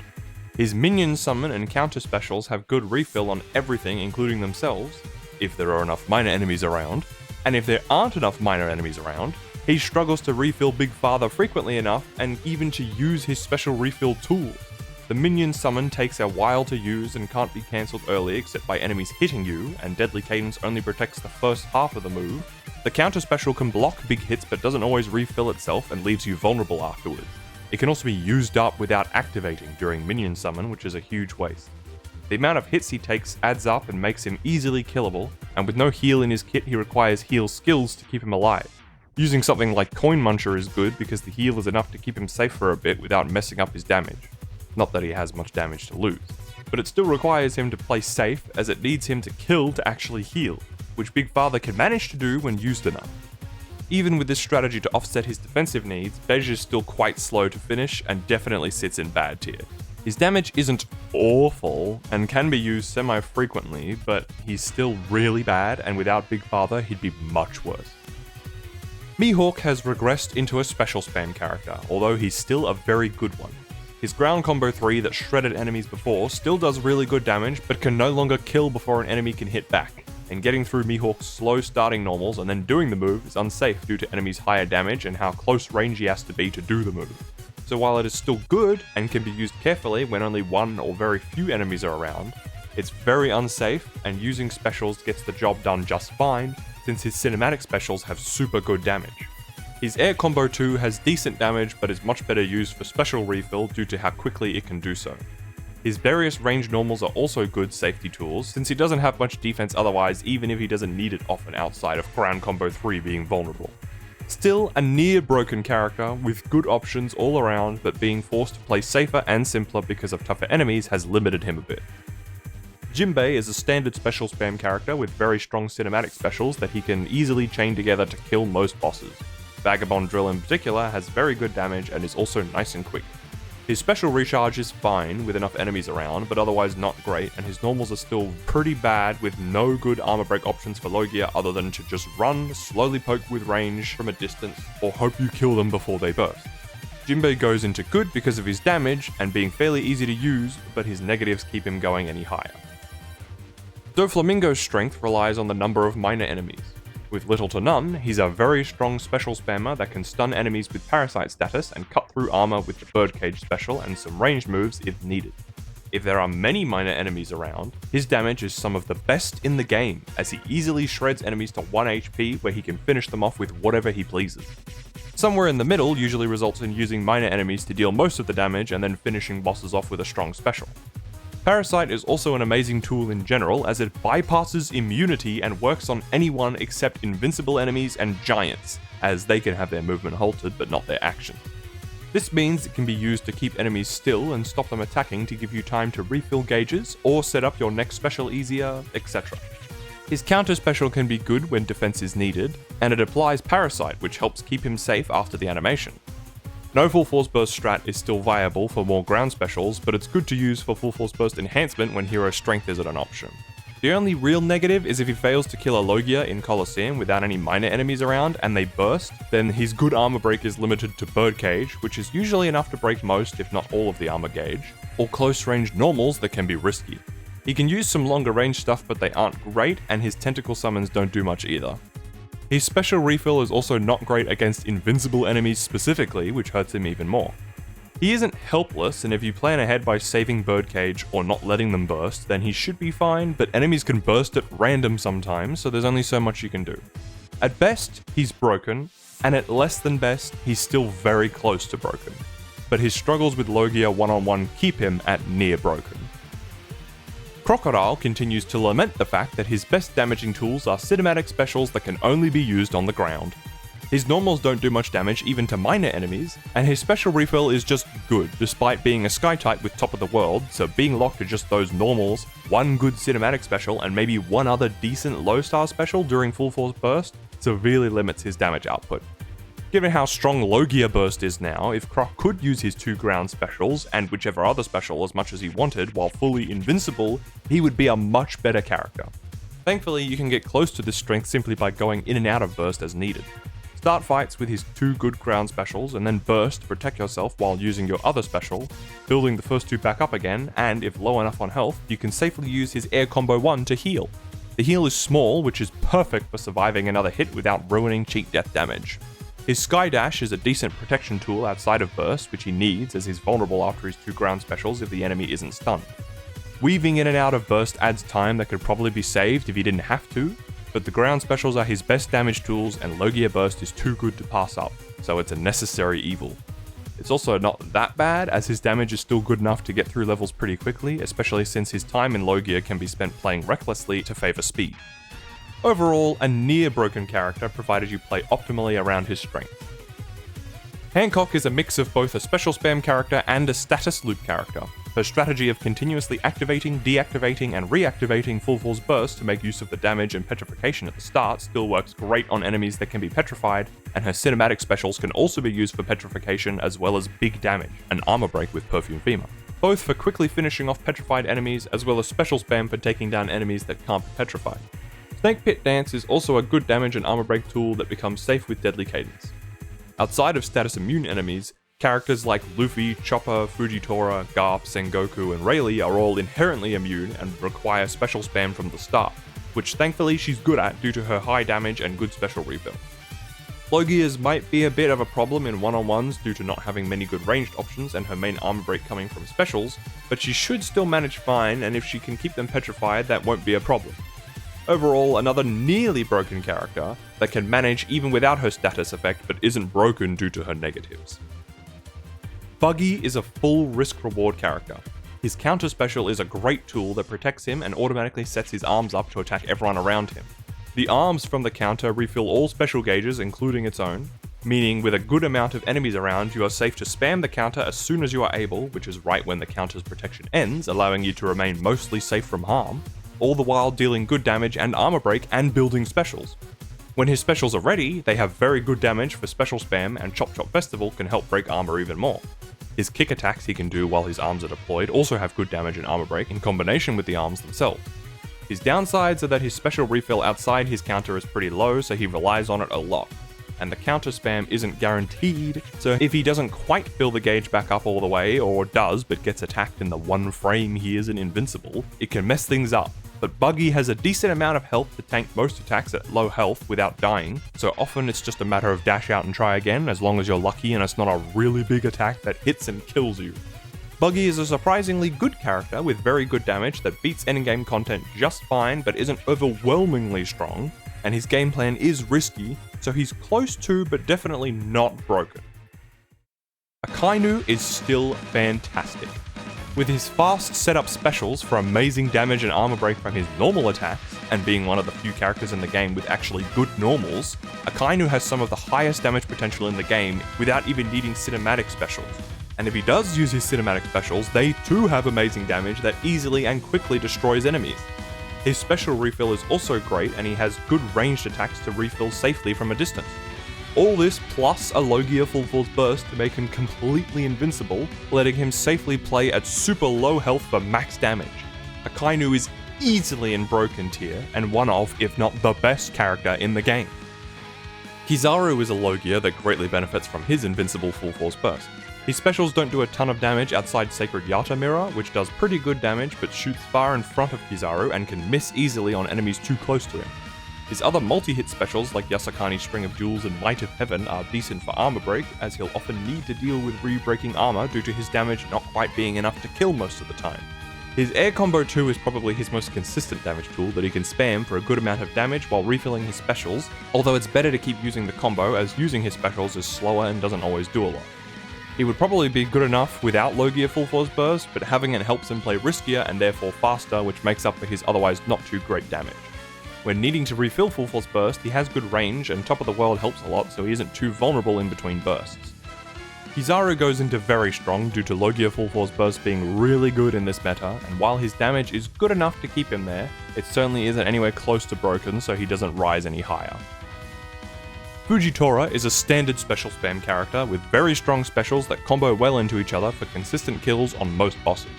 The best order for specials is Festival of Furious Flames, Trip to Hell, Gravity Blade, Raging Tiger. Gravity Blade right after Trip to Hell combos really well into each other if used immediately afterward, and Trip to Hell usually works right after Festival, but not as often as the other combo. Festival also lets you dash away in the air if used as soon as it ends, which can be good for safety as enemies that do survive can be bad for Fujitora, who is vulnerable after using his specials. Trip to Hell can also miss if enemies get behind you before the main damage hits. His normals are good for special refill, letting him use them often, and the first part of Air Combo 2 can be good for movement that saves on stamina, although it might not be as fast as just power dashing. Unfortunately, his armor break is terrible, and against low gear enemies he can only run, so the hope is to kill such enemies before they burst, but enemies are unfair and can ruin everything just because they feel like it. This, alongside Fujitora's ability to easily be overwhelmed by enemies, leaves him in good tier. Smoker has moved up a surprising amount due in part to how valuable Logia Full Force Burst is now, but also because playing at super low health for max cheat death actually gives him a decent amount of special damage. It's still not a crazy amount of damage, so he's not as fast as others at beating content, but he can still secure S rank in True Pirate Warrior King just fine. With Top of the World, his special refill is pretty good, as well as letting him use his specials fairly frequently, which he needs as they're his main source of damage and armor break, with White Hound being his best and only armor break tool. He's still got to be a little careful outside of Full Force Burst when refilling it, but he's got some decent range moves and a Sky Dash for protection, so it's not a big deal. Without the Logia Full Force Burst, he'd be a lot worse due to his bad normals with few good armor break options outside of specials, and although his damage isn't bad now, all things considered, it's still not great, and the invincibility can only carry him so far, so he goes into good tier. Tashigi has retained her spot as one of, if not the worst character in the game. Close range normals with low damage and armor break and no defenses to speak of, only one good damage option in Odoriferous Butterfly that can miss and make you lose out on that damage, few armor break options outside of that and Light Mist Floating Cloud, which has short range and isn't safe even with Deadly Cadence, specials that leave her vulnerable afterwards, low health that lets her die easier, and not even being able to combo with her low star specials that used to serve that purpose in the last game. Tashigi can barely even beat content, let alone beat it fast, requiring heal support skills that destroy her minuscule damage potential and makes her take even longer to beat content in exchange for being able to beat it at all. Easily the first character I think of when deciding who goes into the bottom tier. Lucci has unfortunately gotten even worse. His wide-moving normals can struggle to focus on singular enemies that can easily dodge, but he can still be hit by them just fine. The normals themselves also have low damage and armor break, and as such he relies on specials, but his specials are also low damage and likely to miss, as 6 King Pistol is short range and drops him to the ground when used in the air.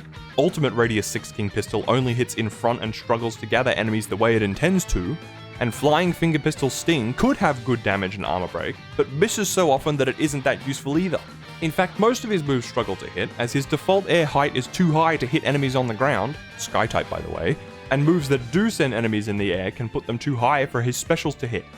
His heal is his only saving grace, and even then it's delayed, as you have to wait for Hattori to bring the healing item to you, meaning you either need to set up in advance or run for your life while waiting for it to show up and then carefully pick it up without getting hit. Thankfully, his Sky Dash lets him get in somewhat safely. And when it does show up, it's a full heal that completely ruins his already pitifully low damage. Also, the heal is only usable on the ground. Sky type, by the way. A heal special is a valuable tool even if it just serves to keep him alive so he can keep doing no damage. And it's the only thing keeping him from the very bottom of the tier list, because as bad as he is, he'd be so much worse if he couldn't even finish a level, let alone do it fast. He is hoping the new CP0 version fixes him because oh boy does he need it. Kuzan is a Logia and as such can become fully invincible for an extended period of time, even longer with devotion due to being a technique type.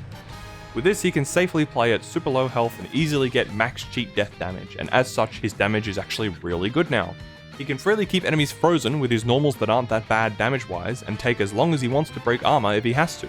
Once enemies are frozen, he can use a strong single hit special like Sledgehammer or Pheasant Peck to get good special damage that also adds in shatter damage from his freeze gimmick. If he can reach an enemy in time, he can even refreeze them with a quick normal attack and continue comboing them before they get a chance to fight back. Not that it would matter since he's invincible during full force burst.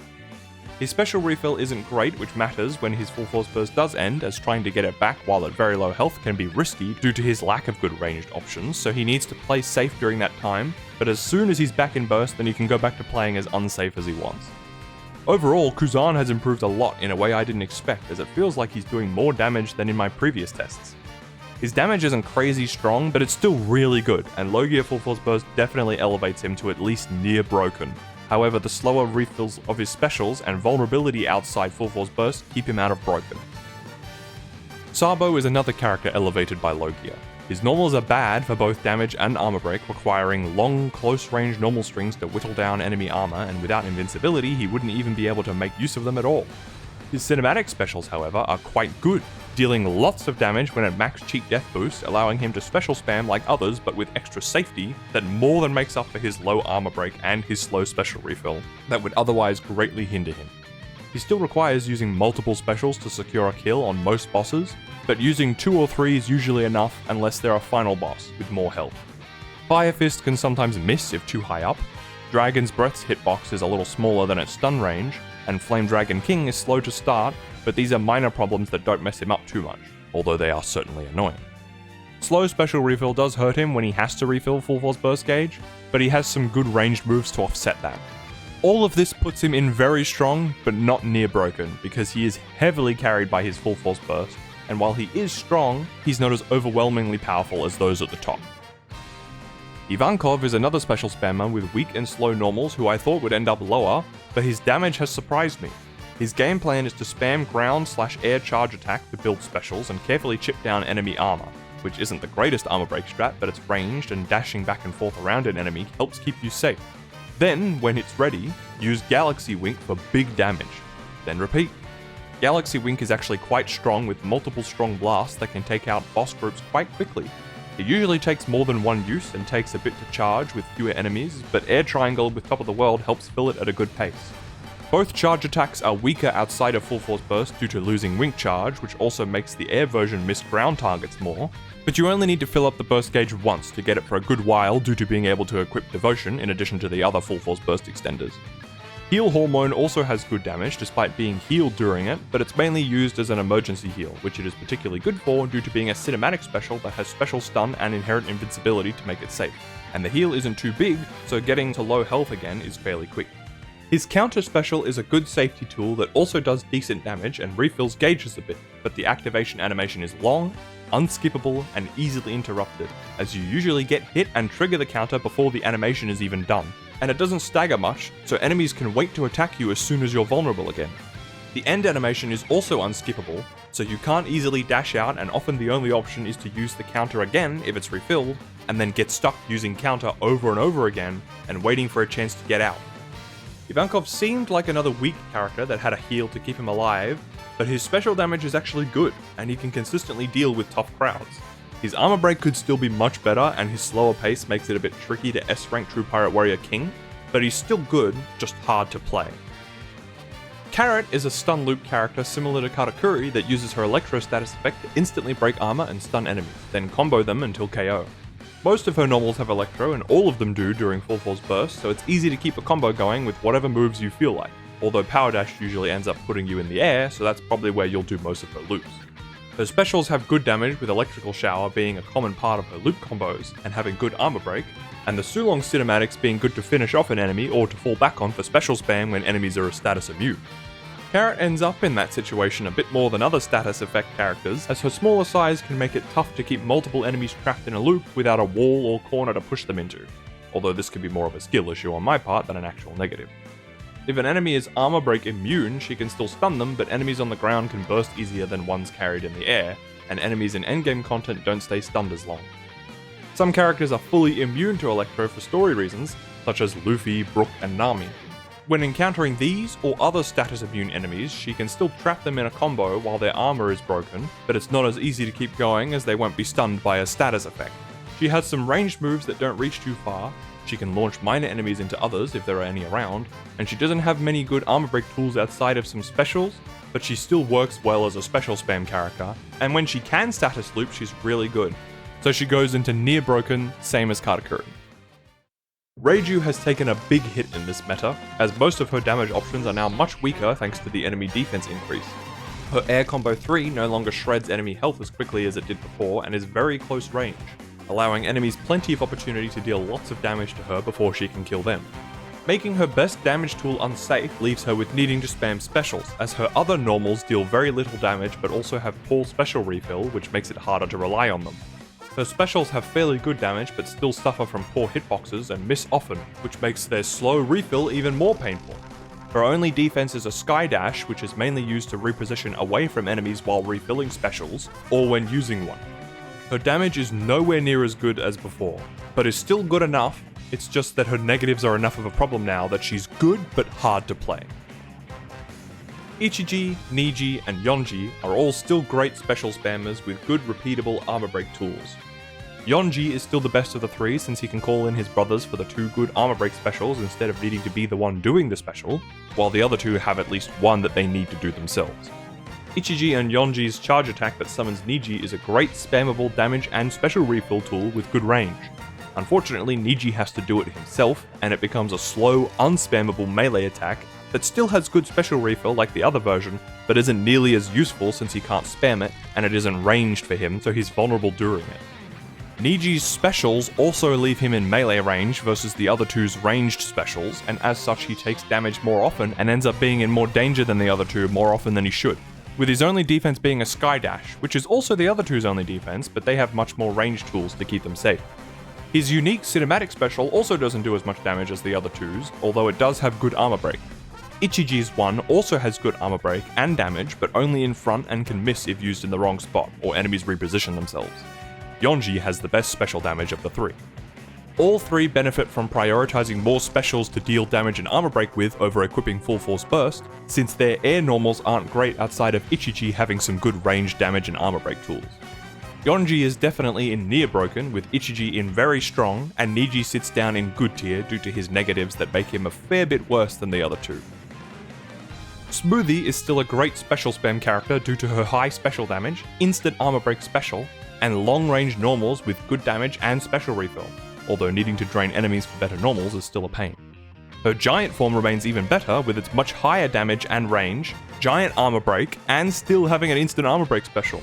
I do wish she had another cinematic special in giant form so she wasn't as reliant on the one amazing one she has, but that one is good enough combined with everything else amazing she has, so it doesn't diminish her much at all, and she safely retains a top spot in this new meta among the best in broken tier. Cracker's Infinite Biscuit Soldier is still the best defensive option in the game, although its damage has fallen off a bit and is no longer his most optimal damage tool. Thankfully, he still has good special damage and on-demand giant armor break, so that isn't a problem. His strategy is now closer to a standard special spam character that weaves in and out of biscuit form as needed for armor break or defense, and then using his cinematic specials for fairly big damage. It can be tough to chain specials in with Biscuit Soldier attacks due to him needing to touch the ground first, but that's more of an optimization problem than a real negative. Cracker's overall damage could be better, but it's still good enough to consistently and quickly beat endgame content, and with infinite invincibility whenever he wants to keep him alive forever while still doing good damage, I think he deserves to be in broken tier.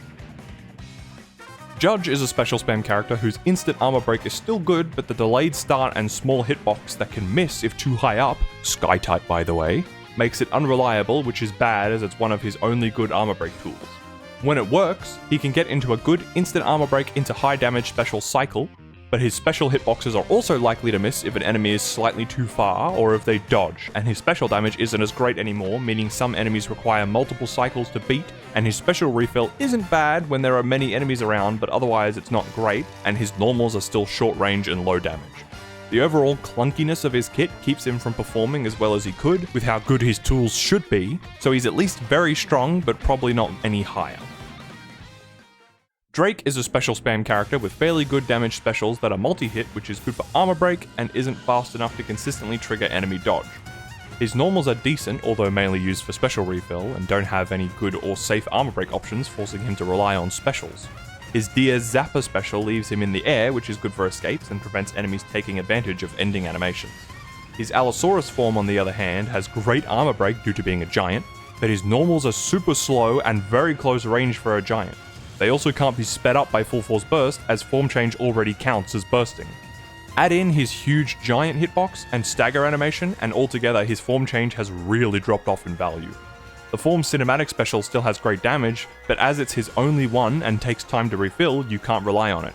It also has a strange property where he jumps back and to the right at the start of the move, which only serves to mess up his aim and potentially miss enemies if they aren't close enough to get pulled in by the tail attack.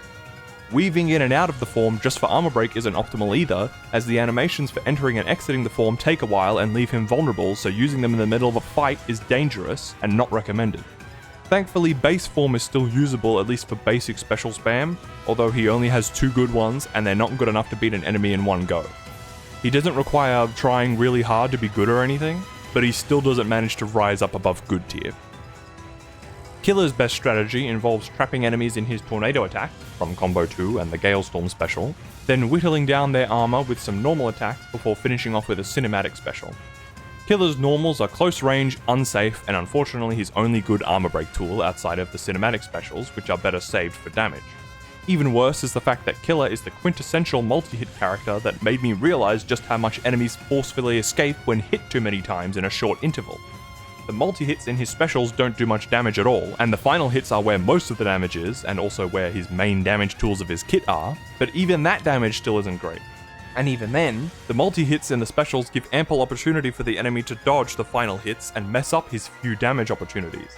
He can still manage at least a little, and the times where his strat works, he's able to do some decent damage, but all of this coupled with no defensive options whatsoever puts him down in bad tier. Rouge is a special spammer with strong cinematic specials both in base form and form change.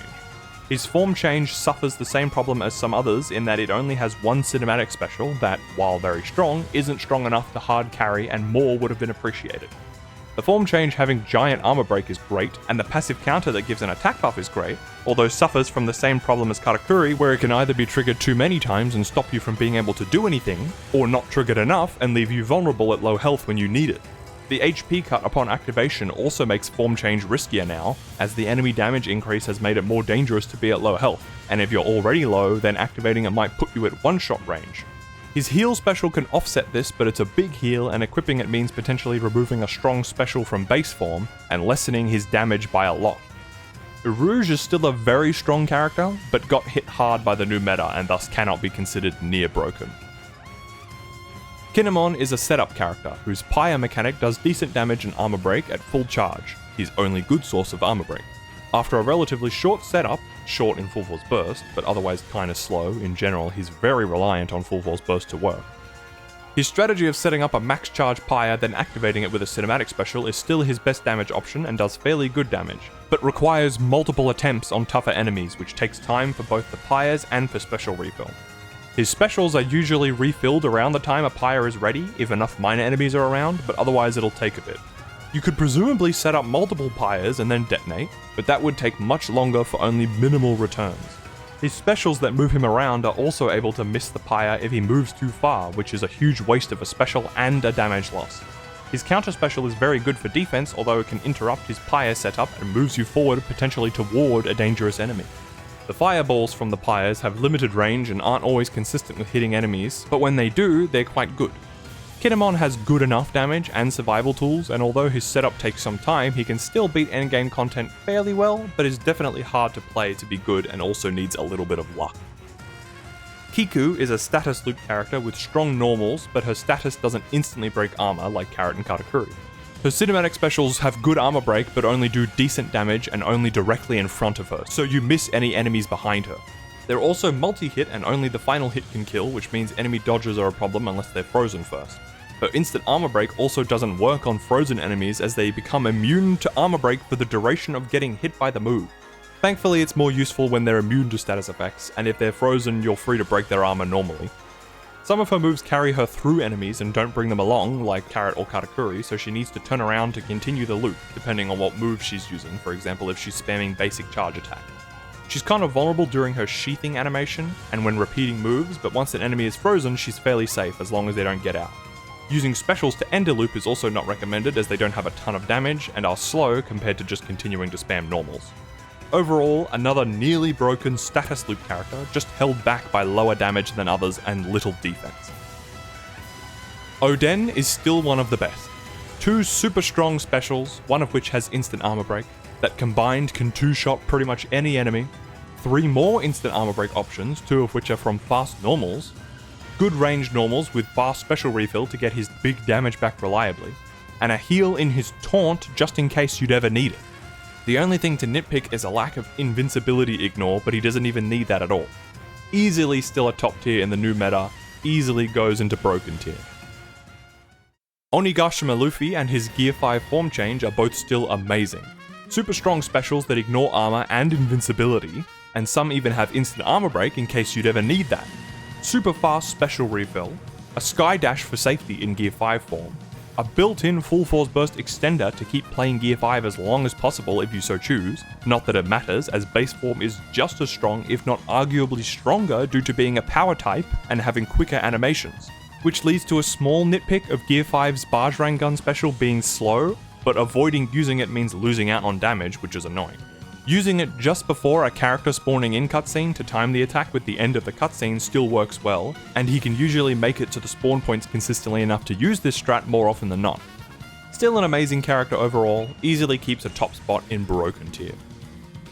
Onigashima Kaido started off as a disappointing giant due to what felt like overall fairly low damage and cinematic specials with bad hitboxes that didn't have enough damage to compensate. Then he got a little better in the next update just by being a giant with good armor break because everyone was doing tons of damage by that point, and nothing difficult enough existed yet.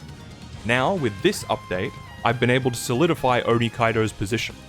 His game plan is to play into the spam of normals afforded by being a speed type to gather enemies and keep them stun locked without hitting too many times, and combo in low star specials with deadly cadence for protection to deal fairly big damage to finish them off.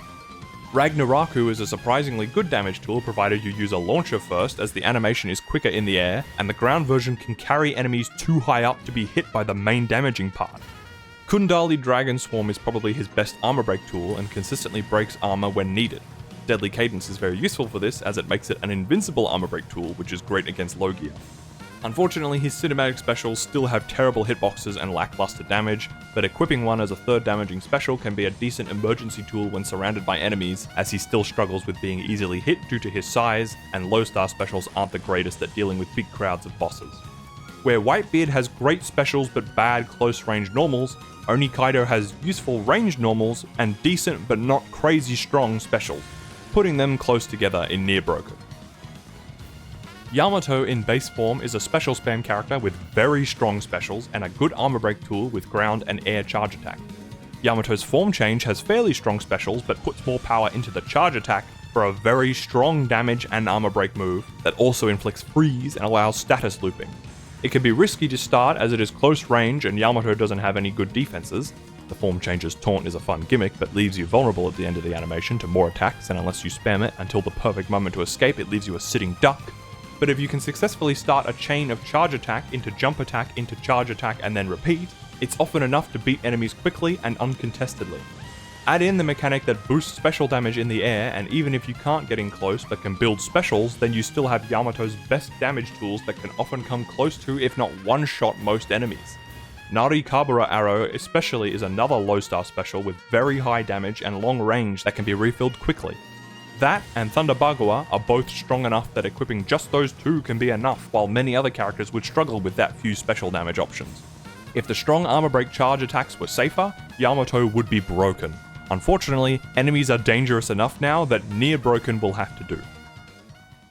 Uta is a setup character in base form that suffers from needing to make traps with long, easily interruptible normals, tenacity doesn't help, as it just makes you take more hits since knockback won't carry you away as quickly anymore, and even then enemies would just juggle you in a combo anyway. Using more moves to set up more notes/presence does result in more damage but takes longer, which gives enemies more time to close the gap and interrupt. Running away to set up from a distance takes time and doesn't help much, as you still need to be close enough to lure enemies onto the trap when it's ready. Setting up the trap with 2 charge combos, ground combo 2 works well as it's one of her quicker moves to get to and gives a good amount of presence, and then adding the Let's Have Fun With It special usually gives enough to both instantly break armor and deal an actually very good chunk of damage on most bosses. Following up with the All Dreams Come True special can even be enough to KO sometimes.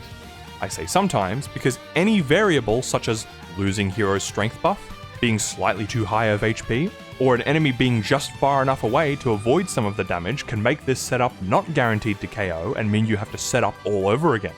Trying to catch an enemy you failed to finish off is nearly impossible because her jump attack is minuscule and her normals are too slow even with the new buff and the full force burst speed boost. And her ground normals are multi-hit sprays of many small objects rather than a single solid hit, and power dash gives enemies a free burst. Giants are also resistant to bomb traps, meaning she struggles even more with taking them out. Nightform's low star rocket special can still deal huge damage to giants, but also still suffers from the long build-up that requires perfect spacing and the enemy to not be running at you to work. Uta's night form change in general suffers a lot, as enemies' health and defense buffs have reduced her special damage significantly, meaning her low star special combos aren't enough anymore, and the cinematic special can't KO on its own. And her armor break in form change isn't good, so base form is now the far better option for most combat encounters, with form change basically only being equipped to deal with giants. And even then, just setting up multiple traps can still be faster than failing the rocket special too many times. Uta still has good enough damage in her kit, and being able to break armor consistently with bomb traps shouldn't be ignored, but so much of her own kit is working against her that it makes you question the aspects they quote-unquote buffed even more. I really wish Uta was better, and at least she isn't in bad tier, but in order to get her to be good, you've got to try really hard. Film Red Shanks remains a super strong special spam character with strong specials and 2 instant armor break options. His instant armor breaks take some time to activate, with one requiring full sword buff and the other sitting towards the end of his long speed type normal string, but they're still an amazing asset nonetheless. Superior Slash also still has the problem of occasionally missing, which can mean wasting the special and losing out on big damage. Before the update, his specials were also slightly lacking, as they did big damage but weren't crazy strong, and would usually require multiple to kill one boss, especially since he only had 2 4-star specials. This was more of a nitpick, and he would still be in broken tier regardless, but I did find myself wishing he had at least one other really strong special. And with the Season 3 DLC pass, I got my wish, as Divine Departure is extremely strong, and more than makes up for any small issue I had with Film Red Shanks. It's not quite as strong as base Shanks's, but this version can make up for that with all the other strong options he has, versus the other one who severely drops off without the move. Film Red Shanks didn't have as sharp of an improvement as base Shanks, but was still improved regardless, and Divine Departure easily pushes him even higher into broken tier than he already was. Film Red Kobe's combos don't really work anymore due to enemy interruptions, but thankfully his specials are still good enough for him to continue as a special spam character. Iron Leg Barrage is his best damaging cinematic special, with Tempest Kick Convergence being a strong and easily refillable low star special. His instant armor break special is still great, especially because of its inherent invincibility without needing Deadly Cadence, although Deadly Cadence is still good for the Tempest Kick special, but is still fairly short range and can miss if enemies walk out of range. It doesn't take too long to refill, and he has other multi-hit moves that can deal good armor damage, but I still wish it was more reliable. Overall, Kobe has good damage tools, utility, range, and some defense, but his damage is just slightly not enough compared to the room-clearing monsters in Broken Tier. His armor break is a little finicky, and without enough enemies to refill his specials reliably, his progress slows a lot. To me, Kobe's near broken, but not quite there. Roger, as we've discussed earlier, is incredibly strong. Strong normals with some good range moves and very high armor break, 2 instant armor breaks with one being a high damage low star special, high damage cinematic specials that aren't quite Oden levels of strong but are still enough to clear rooms when combined with his other strong attack options, fast special refill, and a self-activated attack boost on taunt for when there aren't enough enemies to activate hero strength. All of this is more than enough to secure a top spot in Broken Tier even without any good defensive options, as he usually doesn't need it, due to either beating everyone before he's in danger or poking at them from range until they are beat. Rayleigh is also easily Broken due to his very strong special damage, 2 instant armor break normals, an instant armor break counter special, his gimmick that gathers and damages enemies to beat them even faster, and his taunt with a damage boost and a heal for safety. And last but not least, Garp rounds out the Old Legends DLC trio by also being in Broken Tier, just like Roger and Rayleigh. Great special damage, cannonball setup to catch enemies with more damage during cinematic special animations, 2 instant armor break normals, even if they are a bit clunky, instant armor break on one strong special, and invincibility ignore on the other, and a heal on his taunt outside of full force burst for emergencies are all very strong traits. Negatives like the vulnerable cannonball animation, the clunky instant armor breaks, and the special refill not being consistently great are annoying, but not enough to diminish his strengths. There you have it. I finally finished the video. This would have been the part where I talk about being excited to start talking about other games, but we ain't done yet. We've got 2 more packs to talk about from Character Pass 3. The tier updates for those packs won't be as lengthy as this one, as it seems they aren't releasing more playable levels or character upgrades for the time being. These videos would take a while to make even without my sluggish schedule, but I do want to focus more on higher effort content like this, so playthroughs are probably gonna disappear unless I start streaming or something. And any videos that come out in between bigger ones will probably be ones where I talk about updates on Pirate Warriors or other discussion or ramble videos where I can just talk to you guys and get my thoughts out instead of hiding away because I'm ashamed I haven't finished a big project yet. We'll see what happens, and I know my track record is horrendous right now, but hopefully the next vid will be out sooner rather than later. Your support on the other videos has been amazing, and I hate letting you guys down, so I'm gonna do what I can to make it up to you from now on. Let me know in the comments if you think there's anything major you think I missed, and I probably did, because I'm dumb, and I guarantee I've already changed my mind on half of these tier placements, because I've changed it a million times before this. But either way, let me know your thoughts, and if there's something major I missed about a character, and I'll address it in future if it changes enough. Thank you all for watching, and see you next time.